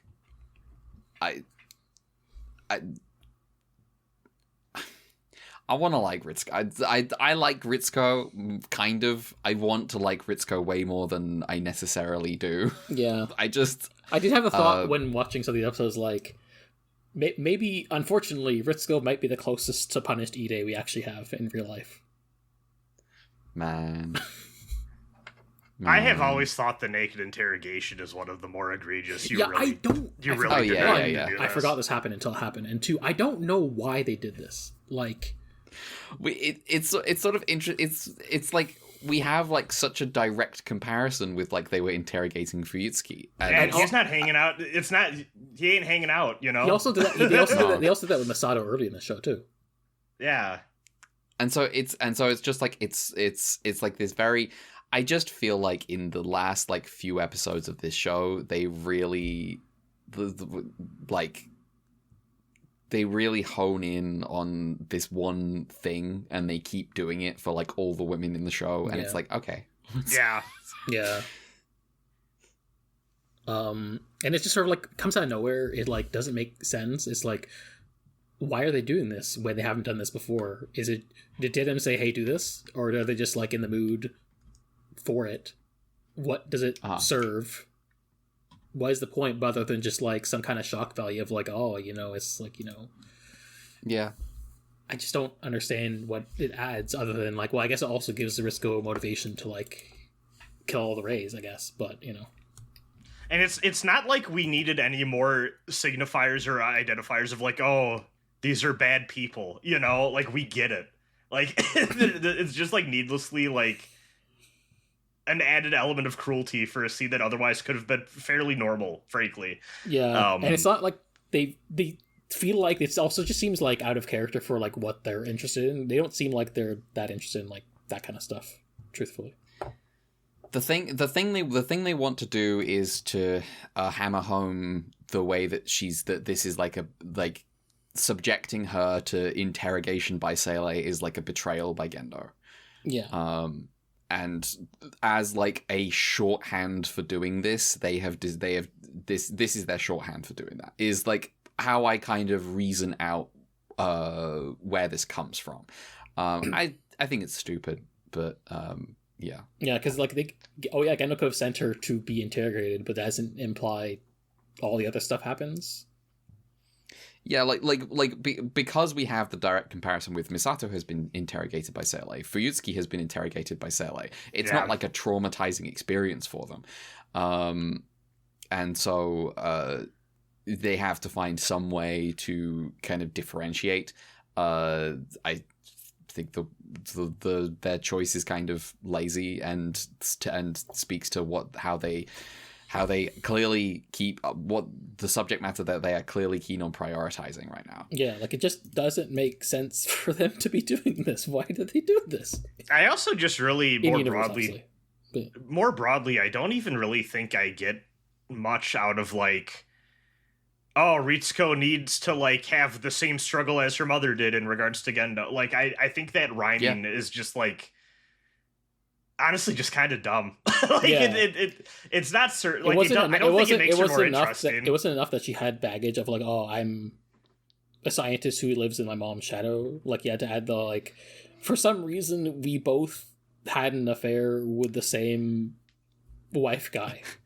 Do you think as they reached the end of this show, they were like, fuck, we need to get Ritsuko some more because everyone else is getting a shit ton of stuff? And then they only know one way to do trauma. Yeah, like I wonder now. I've never thought about it that way.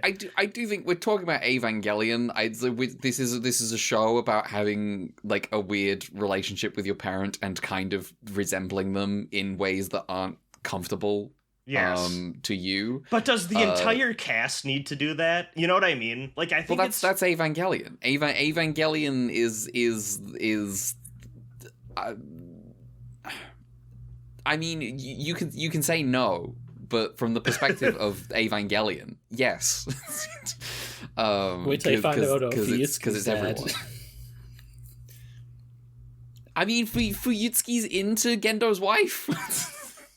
Well, which isn't like a parent thing, but it is that they are all interconnected in this very confined way that does not necessarily resemble reality, but is like this engine for this. This is kind of a problem of a more fundamental problem with Evangelion the show, where they have Asuka, who is kind of outside this core, like this core storytelling engine.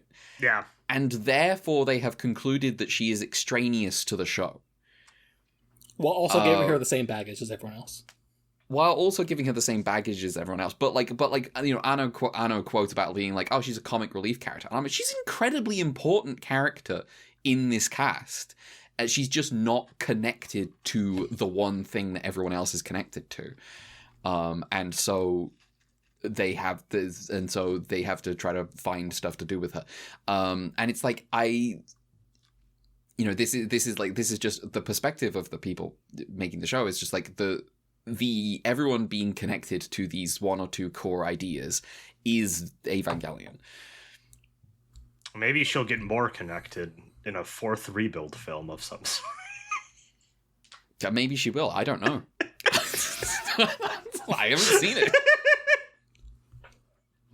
It's really dumb. That's one part of Rebuild 4 I did not care about. Yeah.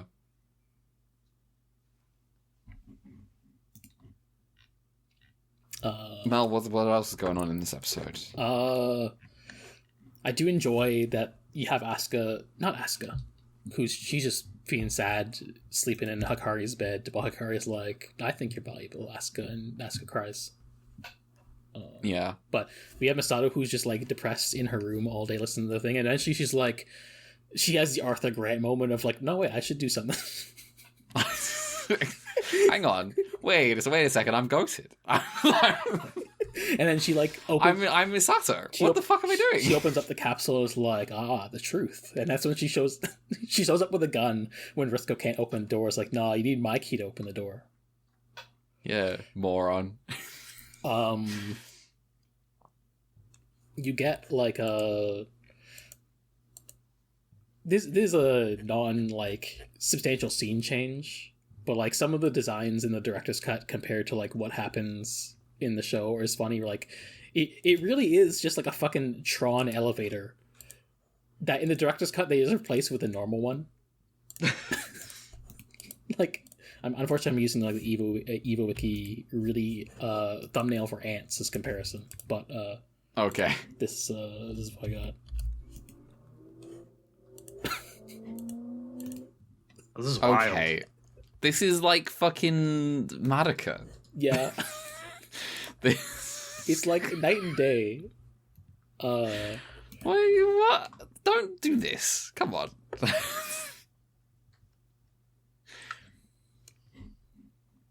It's strange. And then for whatever reason, like the Eva graveyard in director's cut is like literally just like one skeleton on the ground. Let me find it.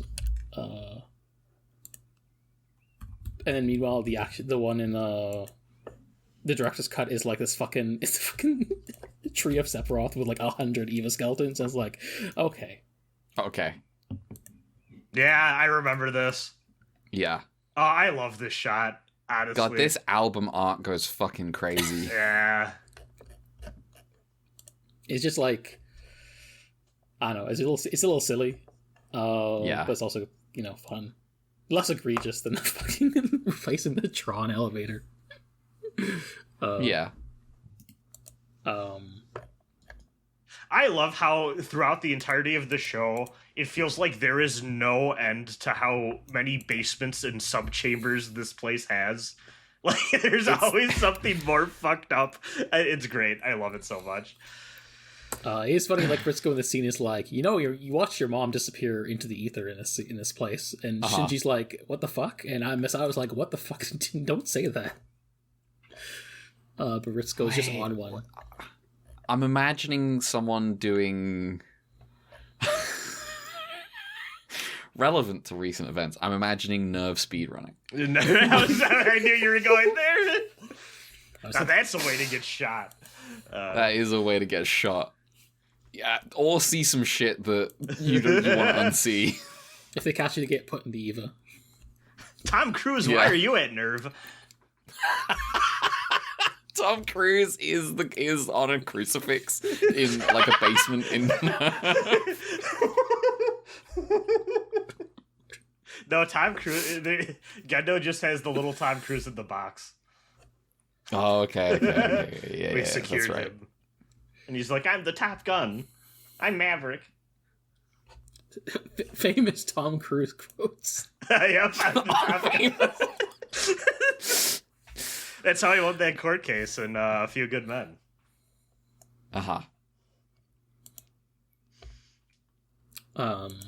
He could handle the truth, actually.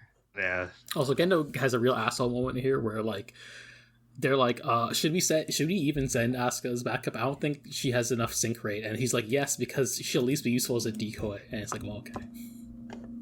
I didn't catch the end of that. Yeah, well, you cut out. She'll be at least be useful as a decoy, is what he says. Oh. Okay. Tactics brain. Yeah.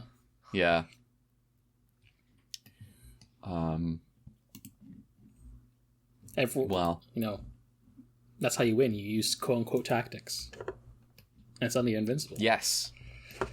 Yeah.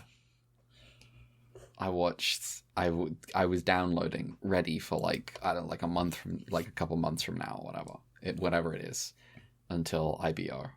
Yeah.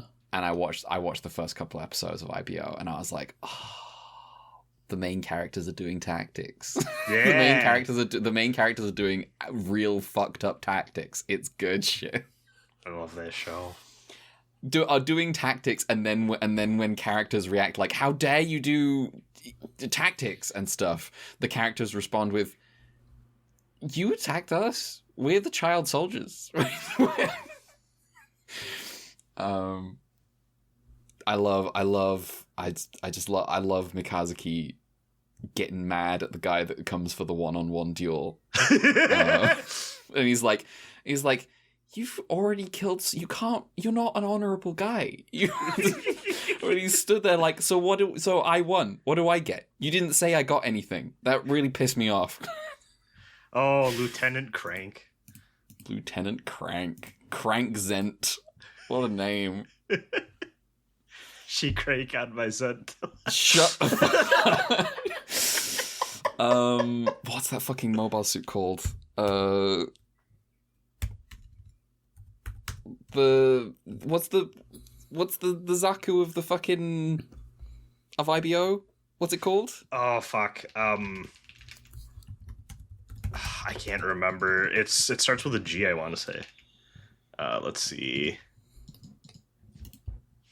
It's just the one that Crank is in and all those guys are in. IBO Graze. Graze, that's it. Yeah. She crank on my Zent till I graze. Yeah. There we go. Commander type.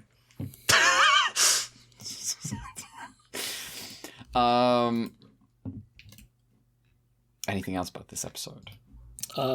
Yeah, I guess like also the Risco being into Gendo thing just comes out of nowhere, or just like her affair with Gendo is like alluded to and not explicitly stated, I guess you could say, even though it's obviously it's just like, well, okay, I guess you can also do that. I guess it hasn't come up before this, but sure. But they're speed running some stuff. Yeah, they spent most of the show doing like Monster of the Week stuff, and so now they're kind of speed running some big plot at the back. You know what? That's Ultraman. Yeah, that's true. That is Monster of the Week shows. There aren't 50 episodes. This is just like Blazer. This is just like Blazer. They do just Who's speed run some plot in the back. Gendo or what's his name? Gento. Fucking Gento or Gendo. Yeah. Gento. Absolutely Gento. Gendo is a terrible dad.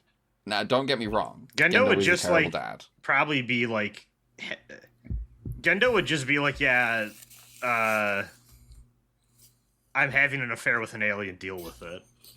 Gento is like, no, this can never be revealed. The thing about this is the sort of like the difference between stupid. You know how on a rap album someone will talk about like doing some like crazy level misogyny shit that's like outlandish. And it's like, well, that's obviously not real. And then Drake largely makes songs about being a shitty boyfriend. And it's like, that's real. That seems real. Gento's real. Gento's a real bad dad. Gendo is like I'm a cartoon villain. Bring me the pilot of Unit 1.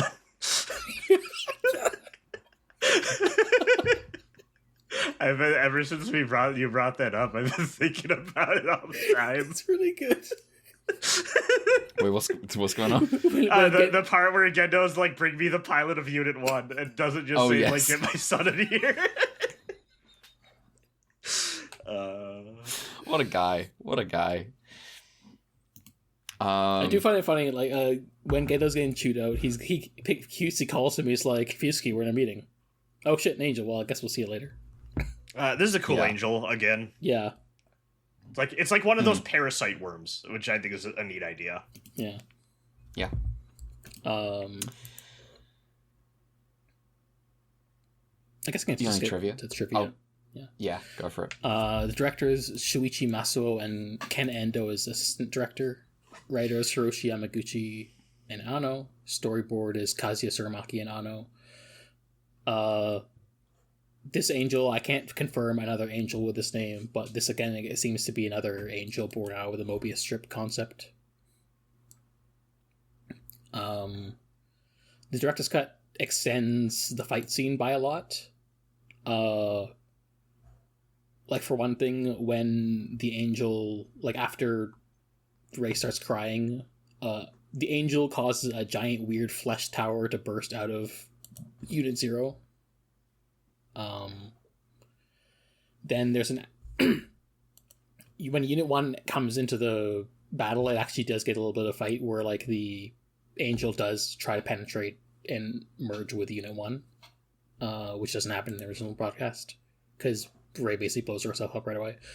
And so you get, like, bits of, like, the weird veins showing up on Shinji's hand, and the hands start to have, like, weird talking Rei faces. And then, like, coming out of, like, the tentacle whip of the angel, you start getting, like, a giant white Rei that embraces Unit 1's face. And the Rei's like the white Rei. Yeah. I'm sorry. And then that's when Rei's like, oh, does this mean I want to become one with Shinji? And then Rei pulls in the angel into Unit 0 away from Unit 1. And in the process, Unit 0 becomes inflated big and round. And then right before Unit 0, right when Unit 0 explodes, it first, like, rises up in the air and reaches to the sky before turning into a giant Rei and then explodes. Okay. A giant white Rei. Yeah. Which is, yeah. Definitely some weirder shit going on in the fight, but, you know, maybe not the most important thing in the world. There's a random scene before Misato finds out that somehow Rei has returned, where Fusky and Gendo are at the dummy plug tank. And Fusky's like, Rei is the product of my despair, but the vessel of your hope. And I'm like, okay, whatever. And yeah, I told you about the funny director's cut changes to the fucking graphics. Yeah. Also, apparently, in the original home release of the director's cut, specifically, there was, like, superimposed, like, lore images of, like, Second Impact and stuff like that over top of the Rei tank, but then every future release does not have... Superimposed what, sorry? Superimposed over the Rei tank. Okay. And that is not in any other release. Okay. For some reason. Not that I think you need it, but... Also, I think, I was doing some digging in the background. I think some of the reason the angels may not have been as findable is it seems like a lot of these later parts are being pulled from, like, apocryphal texts. Like, I'm seeing the Book of Enoch referenced a lot for Ariel and Armisael. Notable, this one's the Angel of the Womb, invoked to aid pregnancies and childbirth. Okay. Here's, like, the big, like, tower coming out of the angel in the Dracula's cut, which seems like it has, like, the other angels inside it a little bit. Okay. I don't have screenshots, unfortunately, because I'm not the right PC for that, but it's a cool look. Yeah, it is, like, spooky when Unit 0 does become the giant Rei, but, like, you know, especially because, like, it contrasts with, like, the original broadcast version where, like, it just explodes immediately. There's no, like, lingering on it. Yeah. Yeah. Let me see. Do I have that? Yeah, here it is. Someone, thankfully, because, you know, popular show Evangelion. Yeah. There she is. Yeah. The Giant of Light. Well, Ultraman. That's true. Ultraman. I just miss the glow effects we used to get from cell animation. It always looked so good. Mm-hmm. Just can't do it like you used to. Nope.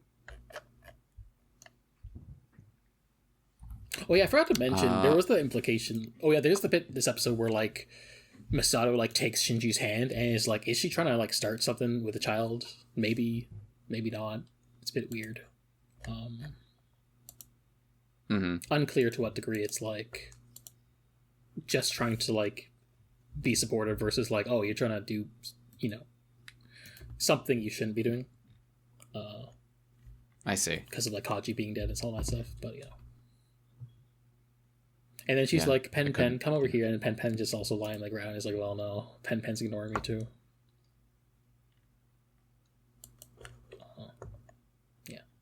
Just thought it was worth mentioning because I don't really much deeper thoughts on that. Do you have any more trivia? Okay, yeah. In the earliest planning stages, Rei was going to have a mysterious origin, but what that was changed over the course of the series. They originally wanted to have her be an alien. Damn. And then decided she should be biologically human instead. Even so, she was always going to be created to play some role in whatever Genda's plan was. The initial idea for instrumentality was to free humanity of original sin and create the perfected being, though it was less clear if Rei herself was to be this being. And it also had apparently also had the idea early on of having a Rei clone die and being replaced by a new one.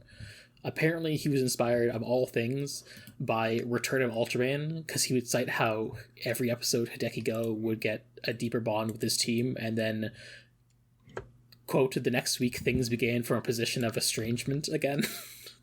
I don't think... Huh.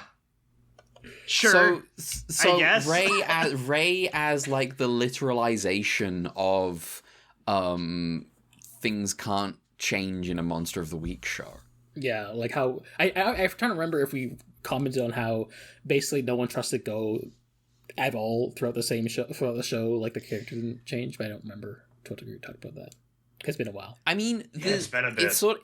It's sort of interesting because like that's sort of like a fundamental thing, but also like towards the end of the show, he did change. Yeah. Like this was one of the things we really liked about the backstretch of Return of Ultraman was we increasingly got the sense that Go leaving was inevitable because he was getting increasingly more Ultraman. Yeah. And I also just feel like it's a weird like if Evangelion was a different show, I think that could be more interesting, but like this show from the jump hasn't been kind of like adhering to that weekly status quo. I feel like there's been pretty propulsive. No, I can see it as like less like trying to do commentary on it and more like this is a neat idea I had. Yeah, no, that's from fair.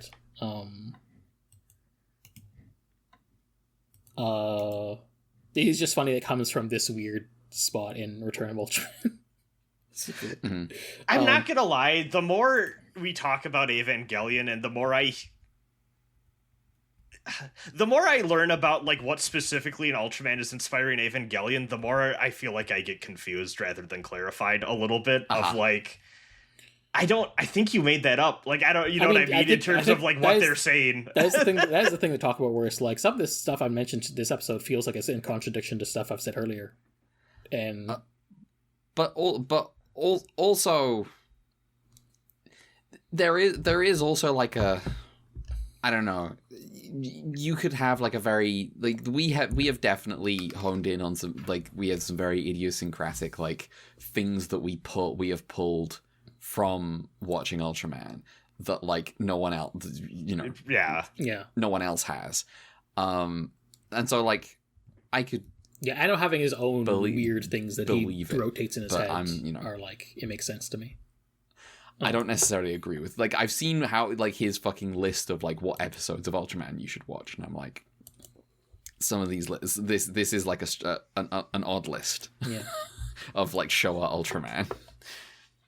I will say I don't know how you two feel, but I do actually kind of feel as we reach the end of this, I think maybe it's a little overstated how much Ultraman had an impact on Eva. I'm not gonna lie. I think it's something Ultraman fans maybe like to bring up a lot.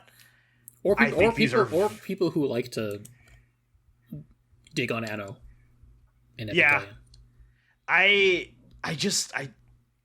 think there's a few fast and loose ideas here and there that got put in the stew, but I think they're very different. I think there's like some core like structural things that make sense as like someone who is a fan of Ultraman and other Togu stuff, and also other mecha stuff that all manages to all connect together. Like there's stuff in here, like, you know, they do have a color timer, for instance.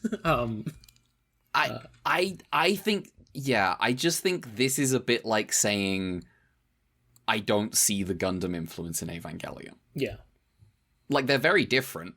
They're obviously very different. But there are some core ideas in here that... Yeah. I think it's just like the stuff that is drawing upon are not necessarily as like deep to the characters. Well, because you know it's Ultraman. Yeah, I honestly just think I see way more of the Gundam than the Ultra. Like the more I think about it, but I mean, I think some of that is also just like because the Evas are robots or mechs and not like a transforming hero. And honestly, what it might boil down to me is I feel like where this might actually be falling for me the more I think about it is I can see more of the character relationship stuff and dynamics from Gundam into this, whereas I'm going to be honest, I really do not like when I think of Ultraman. It is not a show where I feel like I tend to care about the character relationships. Well, yeah. And I think I'm not. Yeah. Evangelion is a kaiju show. Like format. I'm not saying like the character that you can map characters onto like Ultraman stuff, but it's a kaiju show. It's a show where you go into a big city and there's a monster every week, and then you fight the monster as a giant problem of the week. Yeah, as like a giant hero thing. It's a mech in this, but like the way it's blended by the mech being a giant bio person as well. But also, yes. I'm not saying that like this is that there's like Ultraman is therefore like the important way to like read Evangelion.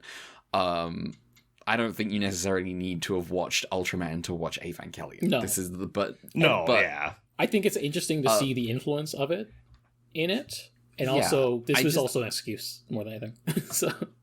I just think that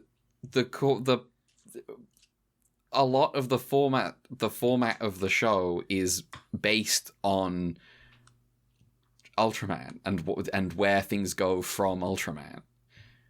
Yeah, I think he's like the core like framework.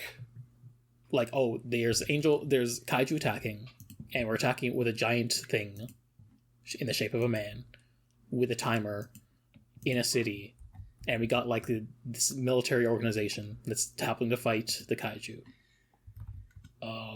Is all Ultraman. It's just also there's like all the mecha stuff about like, you know, Gundam Ideon stuff, and it's a serialized story with like psychological themes that make it different. We're also doing like Ultra 7 alien invasion stuff, or like you know, Mirror Man, but also like we're doing I've mentioned before that Gendo and Fuyutsuki are pulled straight from UFO. UFO is kind of the thing I think like the missing link a lot of people having like the references of Evangelion. I think UFO is like one of the key. You know, people know about the UFO opening, right, which is it has the flashing text coming up on screen, and then but I think UFO there's some things in there that feel that sort of, you know, it's a Anderson show about an organization combating like alien invasion. You know what's funny that I'm thinking of? Because, like, this comes back, I think just last week we had this discussion. You know what they cut from the formula of the framework? Uh-huh. Any, like, guest character, like, any guest of the week type characters or side characters that show up, and, like, Right.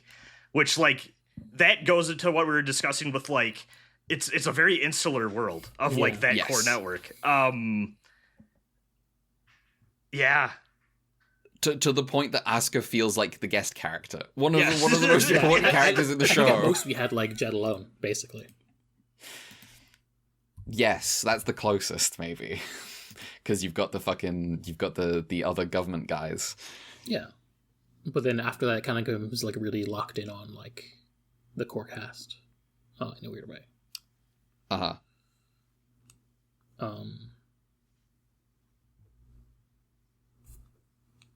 All of this to say is that Evangelion, like most things, is inspired by a multitude of things. Yeah. Yes. No, yeah, I guess I really just only brought this up because I do feel like outside of the framework, I do think I've seen a push for people to, like, Yeah. say that. I think a lot of people argue that these are closer than they exist in the genre maybe, and clearly thing in the genre that come after. Like, of course, like, in the same way that I think it's fair to say most mecha stuff would be inspired by, like, a Gundam or a Macross, you know? Yeah. Yeah, I don't want to go to bat for Ultraman fans. I don't want to be like the Ultraman fans are right when they say that, oh, you know, actually Hideaki Anno stole everything from us. Because that's not true. Because that's not true. He also stole it from Tomino. Yes. But I will say, I am but desperately also hoping. give Chisodi credit where it's due. That's true. Yeah. I'm desperately hoping that... I don't know if I should be excited or terrified to see what the Ultraman response to Evangelion becoming the most popular thing ever is. Tiga? Yeah. Yeah, we'll have to see. We will have to see. To what degree would it even? Yeah, or that. Maybe they're just like, nah, that's not us. Yeah. Yeah. This is also a thing that can happen. They just like, we're doing our own thing, damn it. I should watch Razefon again. I can't remember whether if that show's good. Can't wait to watch Gasaraki later this year. Oh, Gasaraki! Holy shit!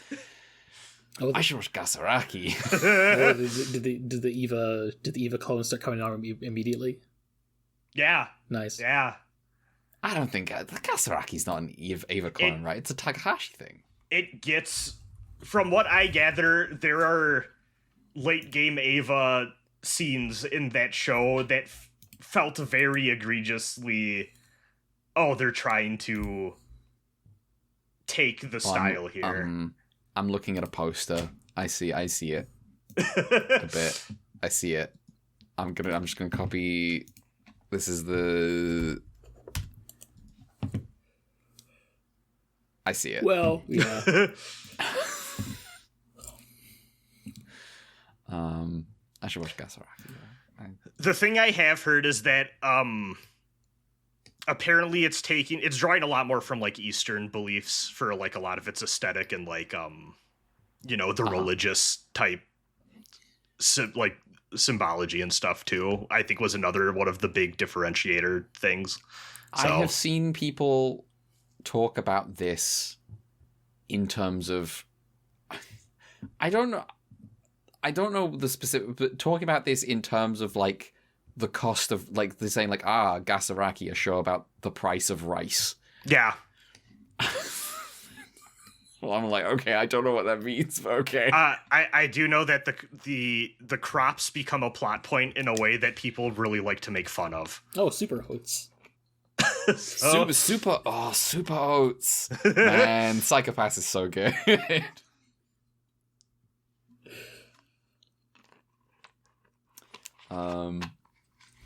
Well, just last trivia point, which is also another point discussion. Surumaki has also expressed regret about replacing Rei with a new one so late into the series since they didn't have time to flesh out our character, and I kind of feel that a bit. It does feel a bit weird just to be like, oh, hey, here's a new Rei. Sure. It's the same. It's Rei. She's crying over like the cups or whatever, right? The glasses. The glasses. Yeah, I mean, I guess it's like, how much is she like the same person with the same memories? How much is it there? I guess it's less clear. But that's Buddhism, isn't it? That's you reincarnate, but without an unchangeable soul. You know. Yeah. The body is recreated, and then it's you again. How did you get in there? You didn't. It's just you again.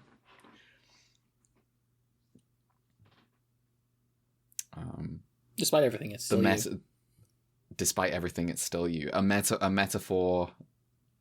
What's the metaphor is the fucking one candle lighting another. You know, it's not the same flame, but it's the same flame.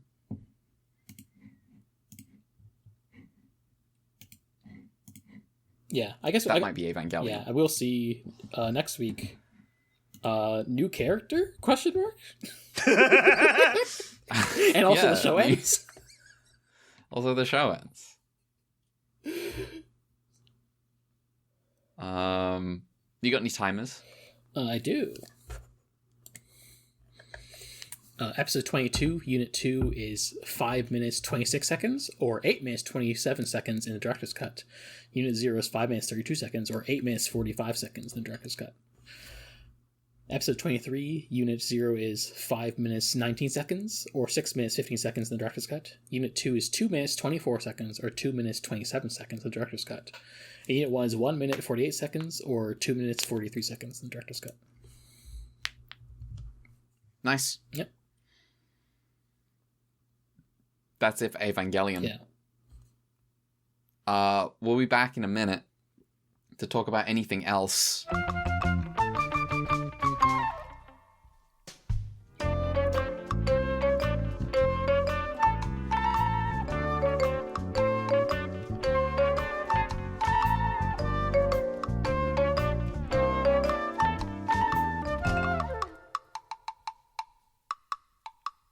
I'm so happy. I posted, on a whim for no reason last night, I posted the side view of the Zoc because I found it and I thought it was really funny.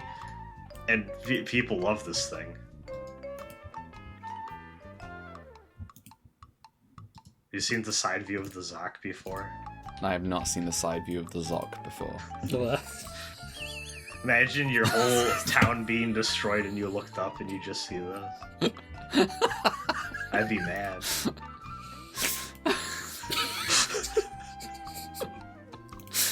Stupid. Zoc is such a vile name as well. It is. It just sounds like something. I was like, what do you mean by that? What are you abbreviating? Here's Zaki.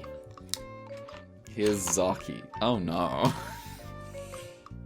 Oh, but hedge your bets. How long until we get to see Zaki again? Oh, I have centuries. Faith. I have faith he'll show up. But when? I don't have. Make a guess.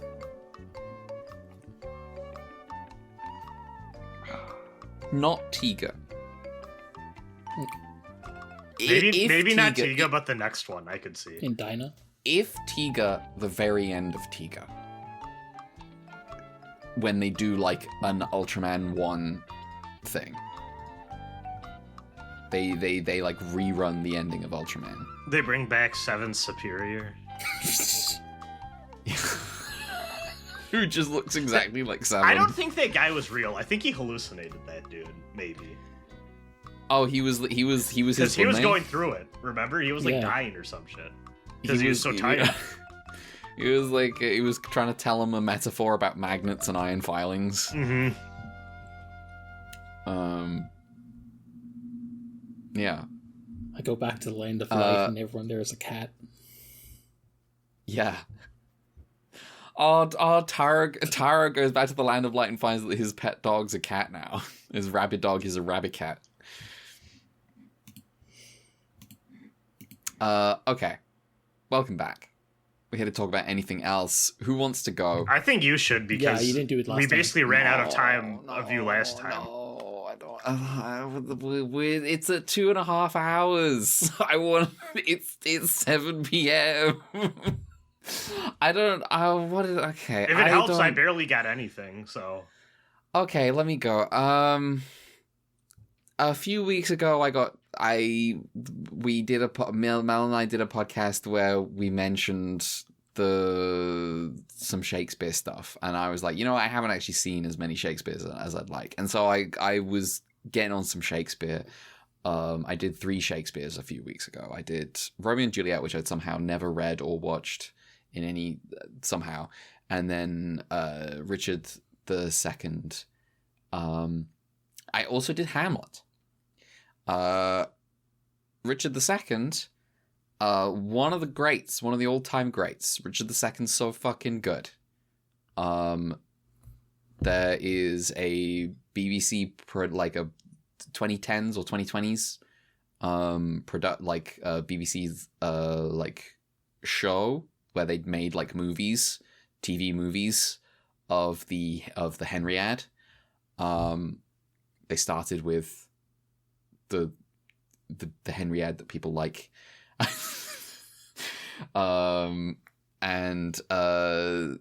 People like Richard III. I shouldn't say that. But the first of those is Richard II, and they had fucking, what's his name, Ben Whishaw, and the other guy, what's his fucking name? He's a British actor. He's in fucking everything. I'm so bad with actors' names. Same, infamously. honestly. Richard II Hollow Crown. Let me find this. This show is called The Hollow Crown, by the way, which is a line. There's a line in Richard II about a hollow crown. Rory Kinnear, Ben Whishaw, and Rory Kinnear. Ben Whishaw as Richard II, Rory Kinnear as Henry.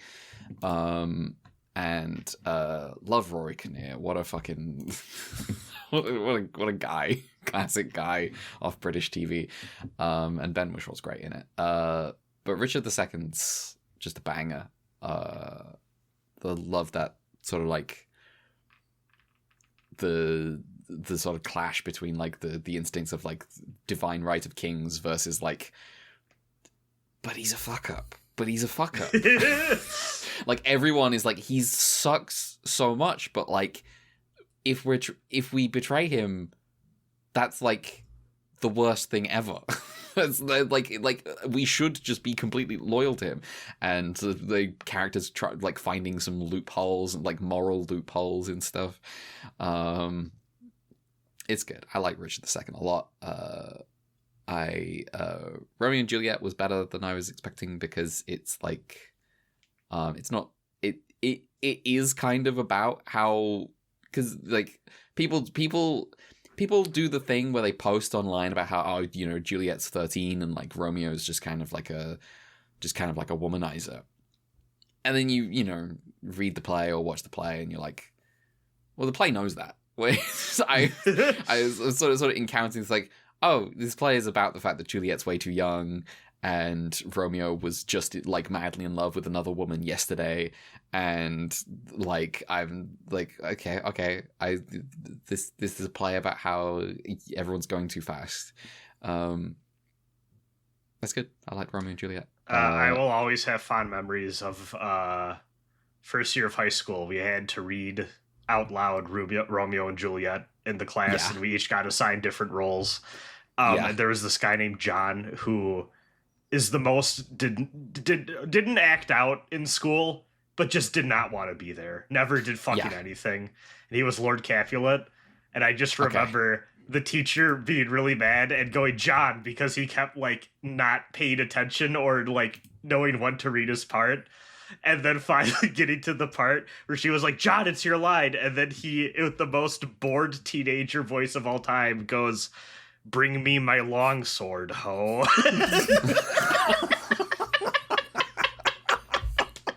And just everyone died. This is good shit. Yeah. I don't know what happened to that dude. I kind of lost track of him after we graduated. So I did the done thing after you, because there's a YouTube channel called the Shakespeare Network where they have a bunch of like audio, like unabridged audio productions of Shakespeare. And like I read Romeo and Juliet along with one of those to like, you know, try to get some performance as well. Cause like, you know, reading these things can sometimes give you like the wrong impression of what's happening. And having the performance alongside helps sometimes. And I did the done thing after I did this. I was like, okay, well now I'm going to watch Baz Luhrmann's Romeo and Juliet, which rocks. That's great. Good shit. Hamlet.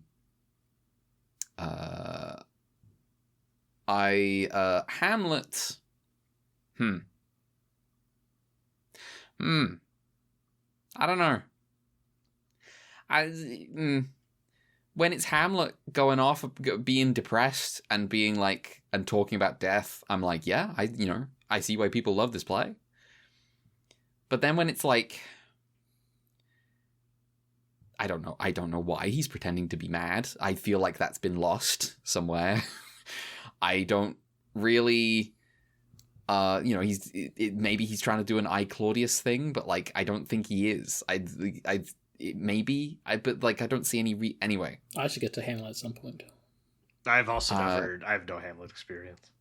I just feel I got to the end of Hamlet and I was like, the ending of this play feels like if I was going to make a parody of a Shakespeare tragedy, this is what it would be. I watched the David Tennant Hamlet movie, which Patrick Stewart is the best bit of that. It's absolutely the best bit of Hamlet is his uncle and his little soliloquy about not being able to rid himself of guilt. I think that shit bangs. I think that's my favorite bit. David Tennant's David Tennant. Isn't he also in the Hollow Crown? I feel like David Tennant is probably somewhere in the Hollow Crown. I think when I looked up the Hollow Crown, I was like, oh yeah, of course David Tennant and also Benedict Cumberbatch is in this. Who is he in the Hollow Crown? I don't think he is. David Tennant has played Richard II on stage. Is probably where he comes up. But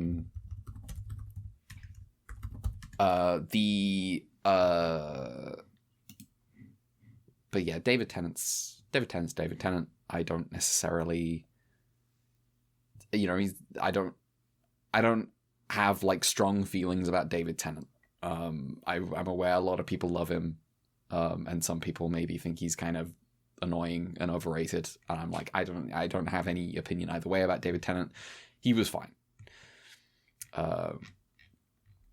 He's everyone's favorite doctor. He is everyone's favorite doctor. He's pretty good. He's pretty good in Doctor Who. But that might just be because the Doctor at that time Doctor Who was pretty good. Who knows? But he's not.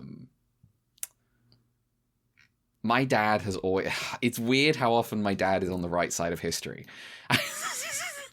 My dad has always been like properly into Christopher Eccleston Doctor over everyone else. It did fuck me up knowing that Christopher Eccleston directly preceded David Tennant. Yeah. Christopher Eccleston, one series, 13 episodes. That was it. And David Tennant. Christopher Eccleston's great. Only Doctor that you can post an image of as like a substitute for like low tier god. What the fuck happens in that one?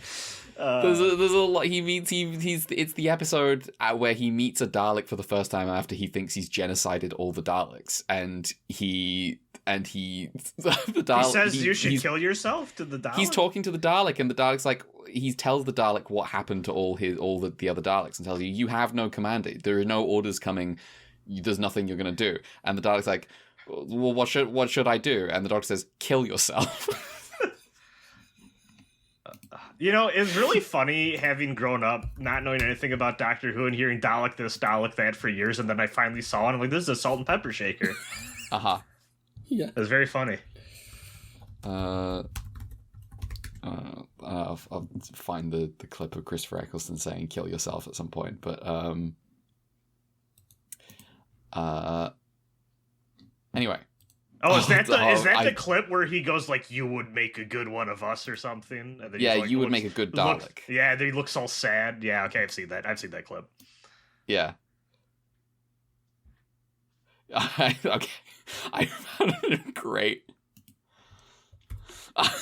The exact line is, "If you want orders, follow this one. Kill yourself."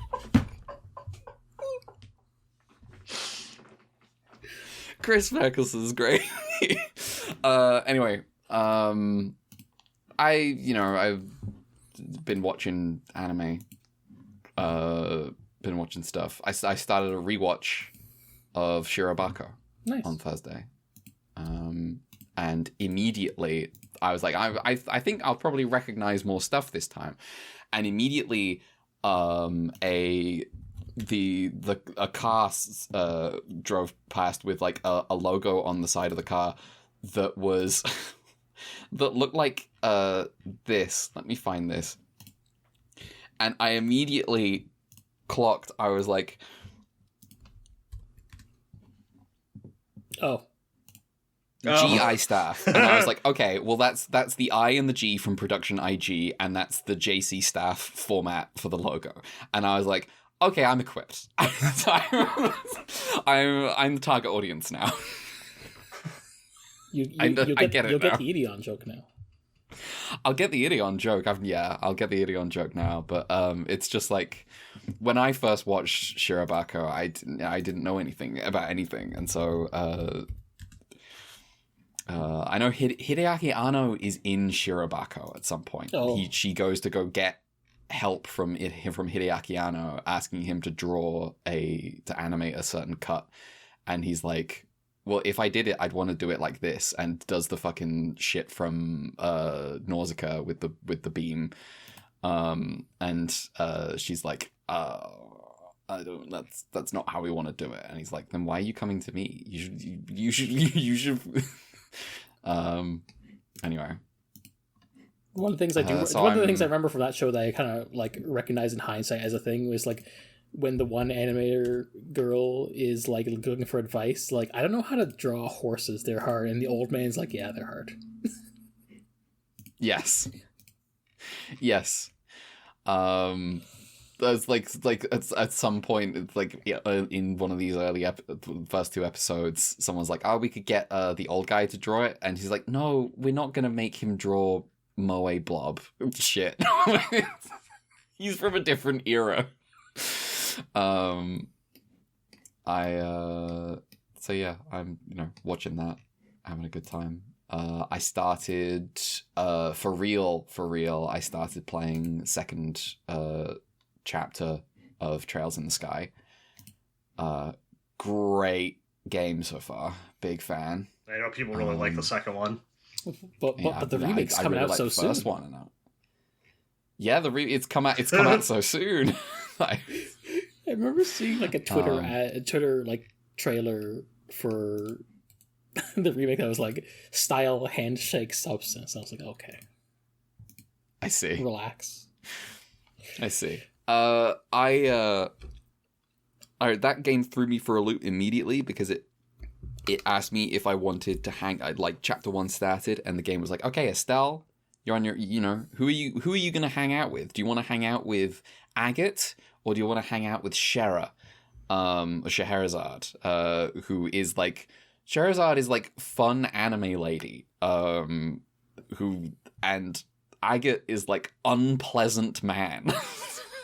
But I'm like, I want to hang out with the unpleasant man because I feel like that's less. He compels me. He's real. He's like, there's something wrong with him. He's real like Gento. And he's doing Gento.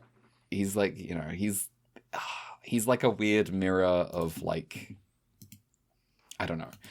Because he's got the cloud sword or whatever, and he's kind of got like he's trying to be like, he feels like maybe he's closer to Estelle in age than he'd like to be. He feels like he wants to be like, oh, I'm an adult, I'm a grown up who's like, I'm a professional, and I'm not affected by anything. And I'm like, you're an asshole, is what you are. Asuka voice. Yeah. But that game's good. Nice. I don't know. I'm hanging out. That's me. Who's up? I can go. Go for it. First, uncharacteristically of me, I watched an entire show. What did you watch? I watched a show from last season called Shiboyugi de Meshi wo Ku, aka playing death games to put food on the table. Damn. I see. Is this a show about Mr. Beast and what he's been doing for people? Yes. It's about a girl named Yuki who, for whatever reason, is like, I'm gonna play 99 death games. And as you can imagine, the world sucks because it's a world where they have death games. I'm waiting for the show where it's a good time, but they still have death games for some reason.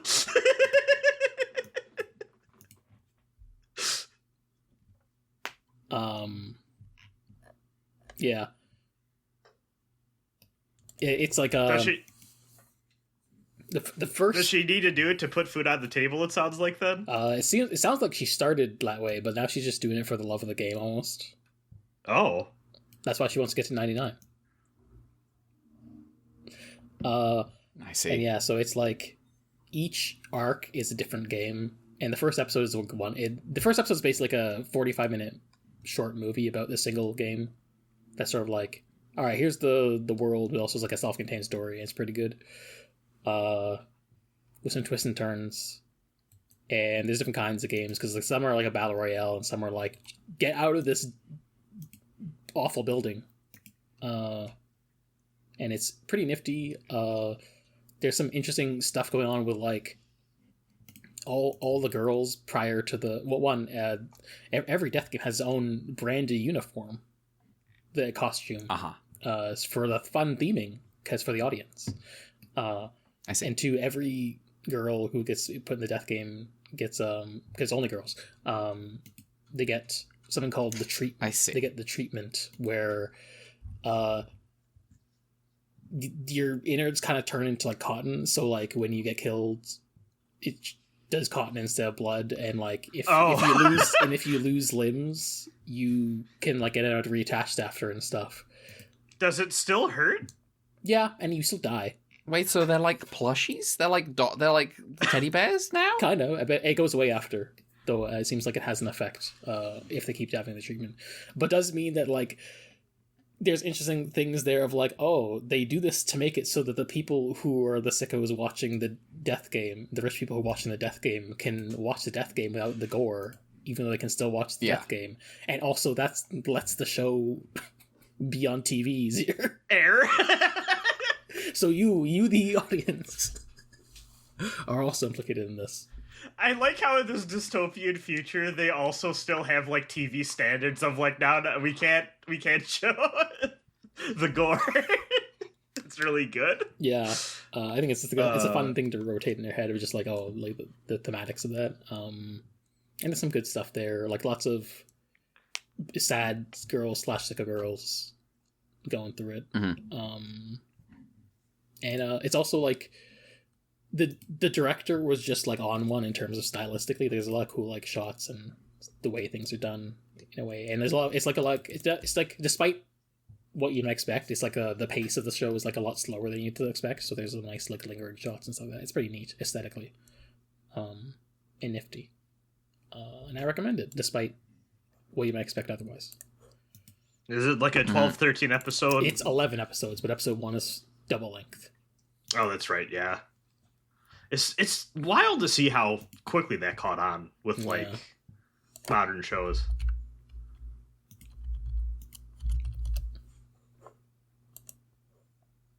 Yeah. Yeah. It was neat. Are you a death game person? Not really. I'm death game neutral. Here's a shot. Yeah, I feel the same way. I'm like, if the thing is good, then it's good. But I'm not gonna go out of my way. Like, I didn't bother with Squid Games. And there's definitely like it's very easy to do one of these that's just like exploitative or schlocky. It was only like based on like people I know being like, yeah, this is good. I'm like, okay, I'll check it out. Based on recommendation. I love exploitative and schlocky. That's why we're watching Evangelion, and by which us I mean me. Yeah. But yeah. Nice. Yeah. I also watched a movie. What movie did you watch? Which picture? In the Mood for Love.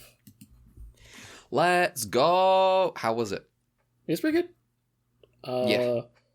It's a very strong vibes movie. More than actual plot. It's about like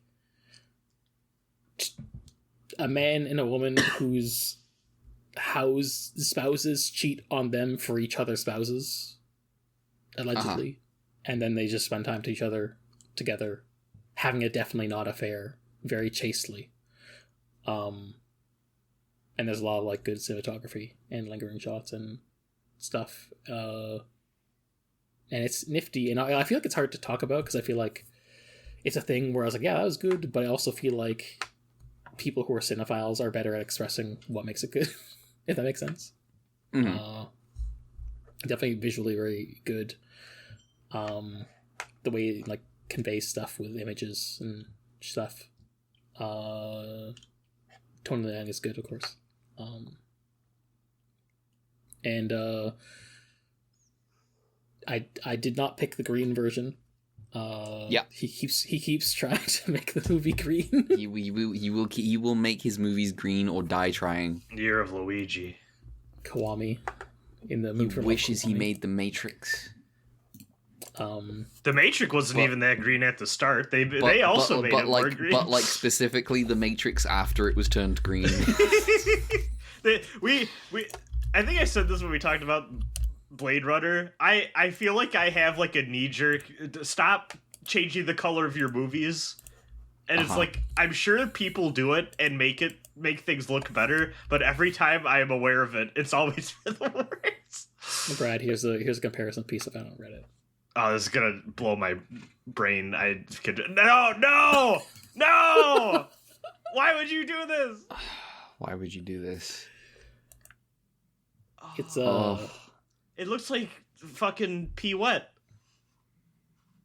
It does look like pee wet. It does look like the camera has been like Vaselined up with pee wet. Oh, this is so bad. Yeah.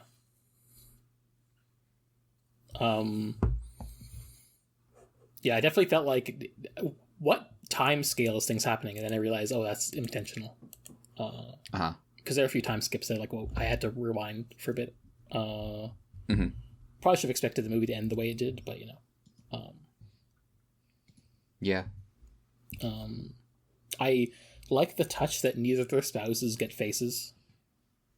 Right. It's good. Yeah. Just not the focus of the movie. Yeah. It's good. Yeah. Yeah, I don't know how I don't really have much to say about the movie. Yeah, because it's like a more of a visual experience than a. Is this the second or the third of the? I know there's like a loose trilogy here, right? This is second. Okay. Are you going to the third too, you think, or nah? Probably, but also I don't know if I actually need to that much. I may as well. I think the third one is actually a sequel to this movie I haven't seen. Yeah. But it's not a trilogy. It's not a trilogy. It's a very fake trilogy. Yeah. Many such cases. Star Wars. The fakest trilogy of them all. Yeah. That's not even the same Luke. That's the bigger Luke. Austin has been getting so provocative with his assertions about the original trilogy that I'm like, hell yeah. When he's like, there was never a sequel to A New Hope, and the first Star Wars movie is Return of the Jedi. Yeah. I'm like, hell yeah, man. Those podcasts have been really fun to listen to. Like, what does he mean by the first Star Wars movie is Return of the Jedi? It's the first one where Star Wars exists. Yeah, it is Star Wars as a franchise is here. Okay, but was Empire Strikes Back then? I don't know. Ask Austin Walker. Yeah. It's different in it's like the thing about Return of the Jedi is that it's like fixated with like franchisification. Yeah.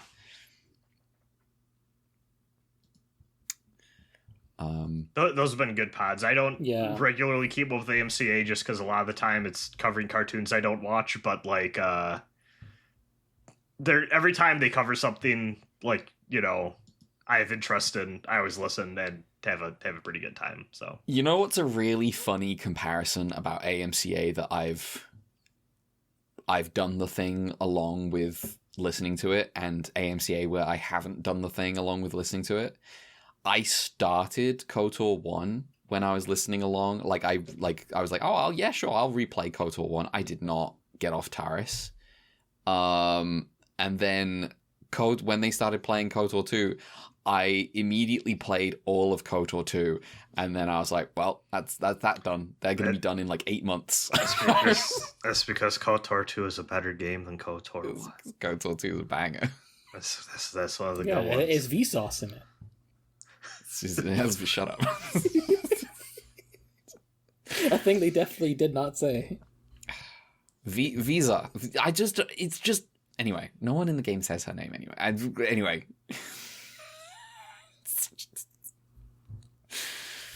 That's cool. I like In the Mood for. That's a good movie. Yeah. Brad, what you up to?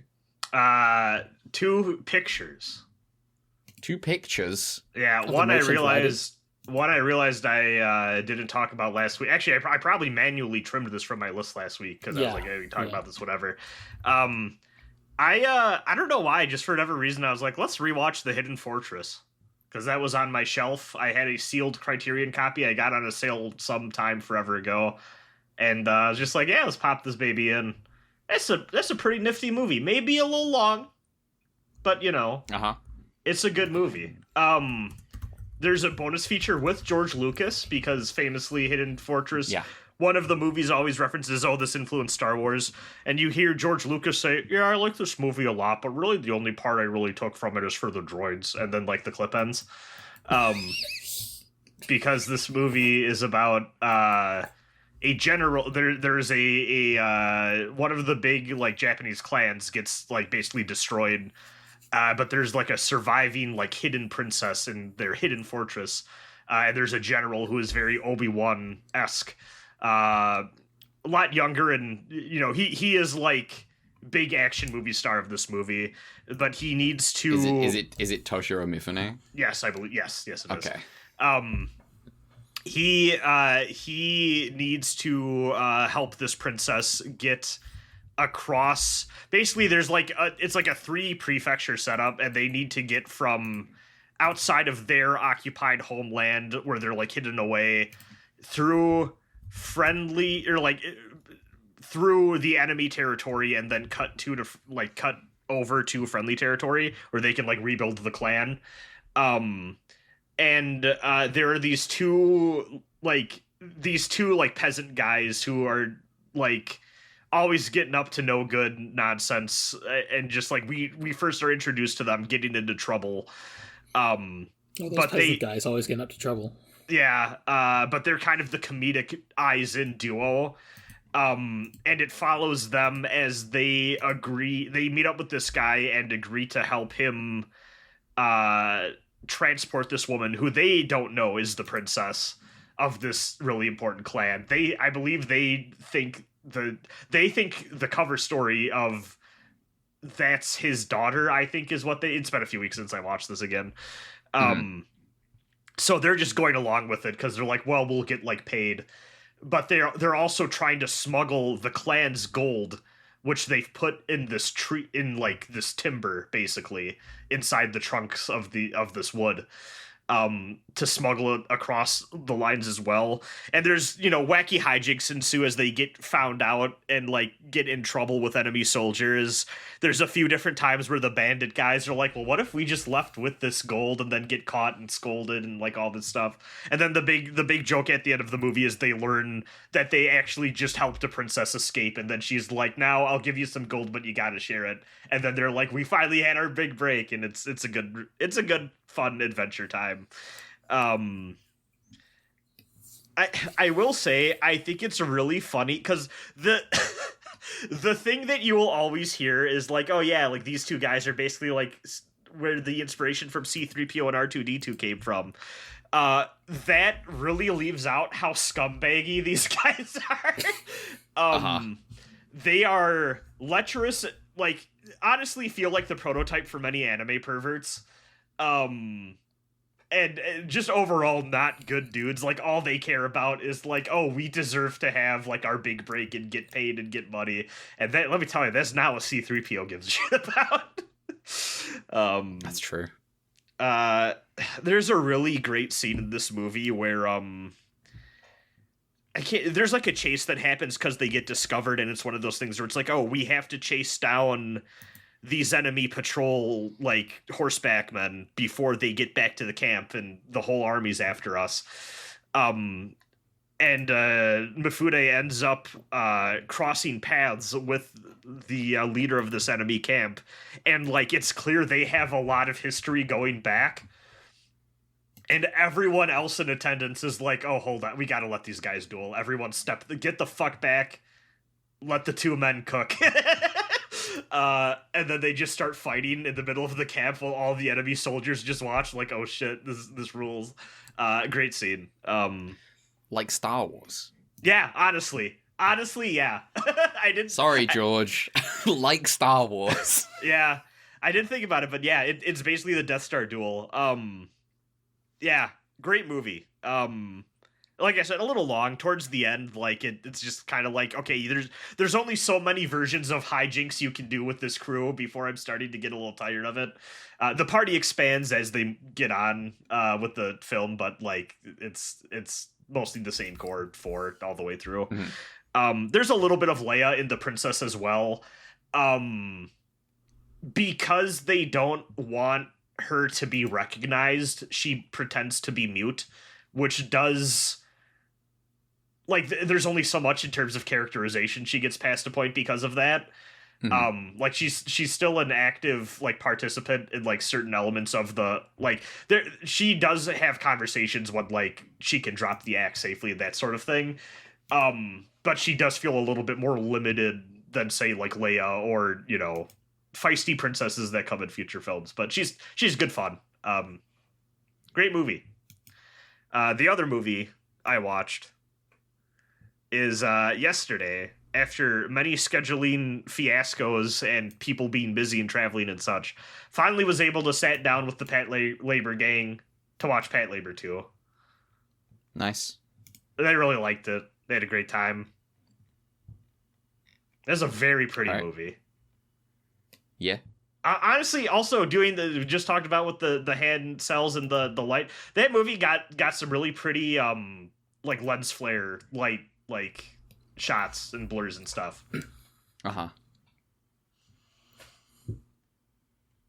Yeah. It's a fancy one. I'm kind of still on that Oshi kick after the spectacles. The red spectacles. spectacles. Yeah. What a movie. Yeah. Oshi just got that. He got that dog in him. Yeah. You got that dog Not in that him. cat. Not that cheap shit. Next podcast we do on that, we should actually talk about. I realized in that red spectacle, I in my resentment of hearing a director talk about the movie before I did, I was very dismissive of Oshi's perspective on the dog thing, and I was like, excuse me, I'm not we haven't back off, David Lynch, please. The movie is the talking, and so I think next time we should talk a little more about like the Oshi's kind of like Oshi feeling like a dog. Yeah, I'd be down. Take me to church, and I worship like a dog. That's true. That's what he's doing. He was going to church. Didn't believe in it. It was really funny watching that movie with Patlabor 2 with those friends who independently actually one of them had read Muv-Luv and one of them had played Metal Gear Solid 1, and both of them going, wait a minute. And some of the stuff going on in that movie, like, oh, okay, this makes more sense. I was like, that's fun. Nice.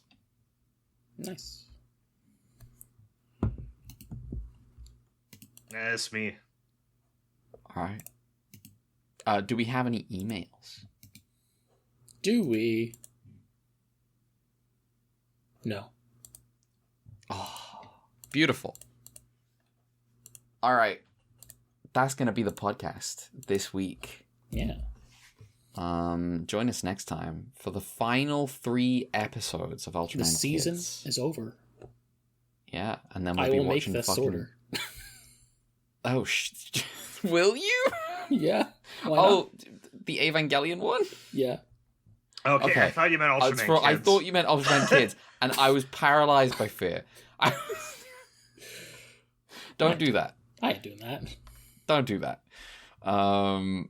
The Evangelion one, though, yeah. Gutson's on the top, and everyone else can eat shit.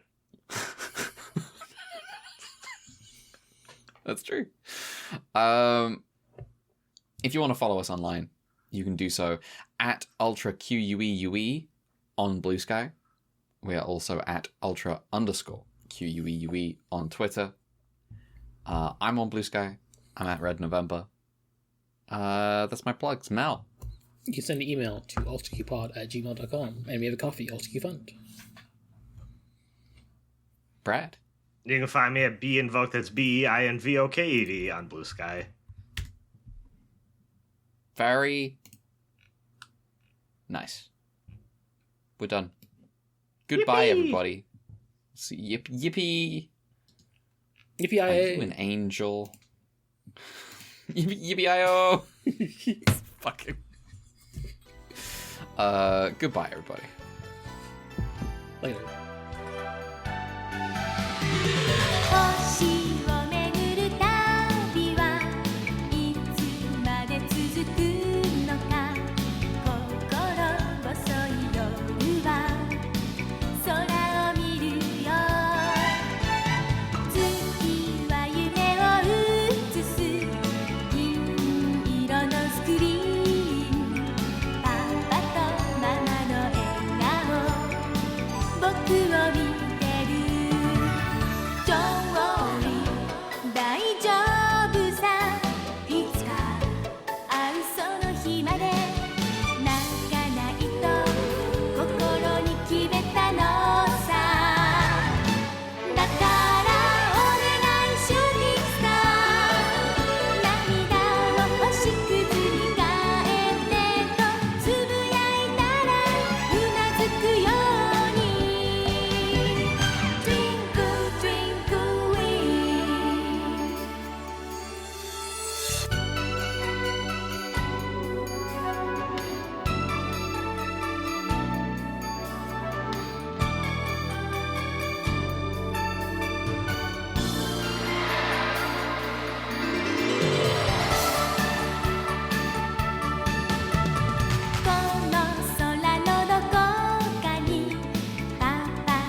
きっときっと光るミルキーウェイそこへ続くのなら今の気持ち乗せて船を流す Don't worry 大丈夫さ一人ぼっちじゃないよ友達がいつでもそばにいるだけどお願いシューティングスター早く合わせてよとこっそりささやく声聞こえたように Twinkle twinkle wing Don't worry 大丈夫さいつか会うその日まで泣かないと心に決めたの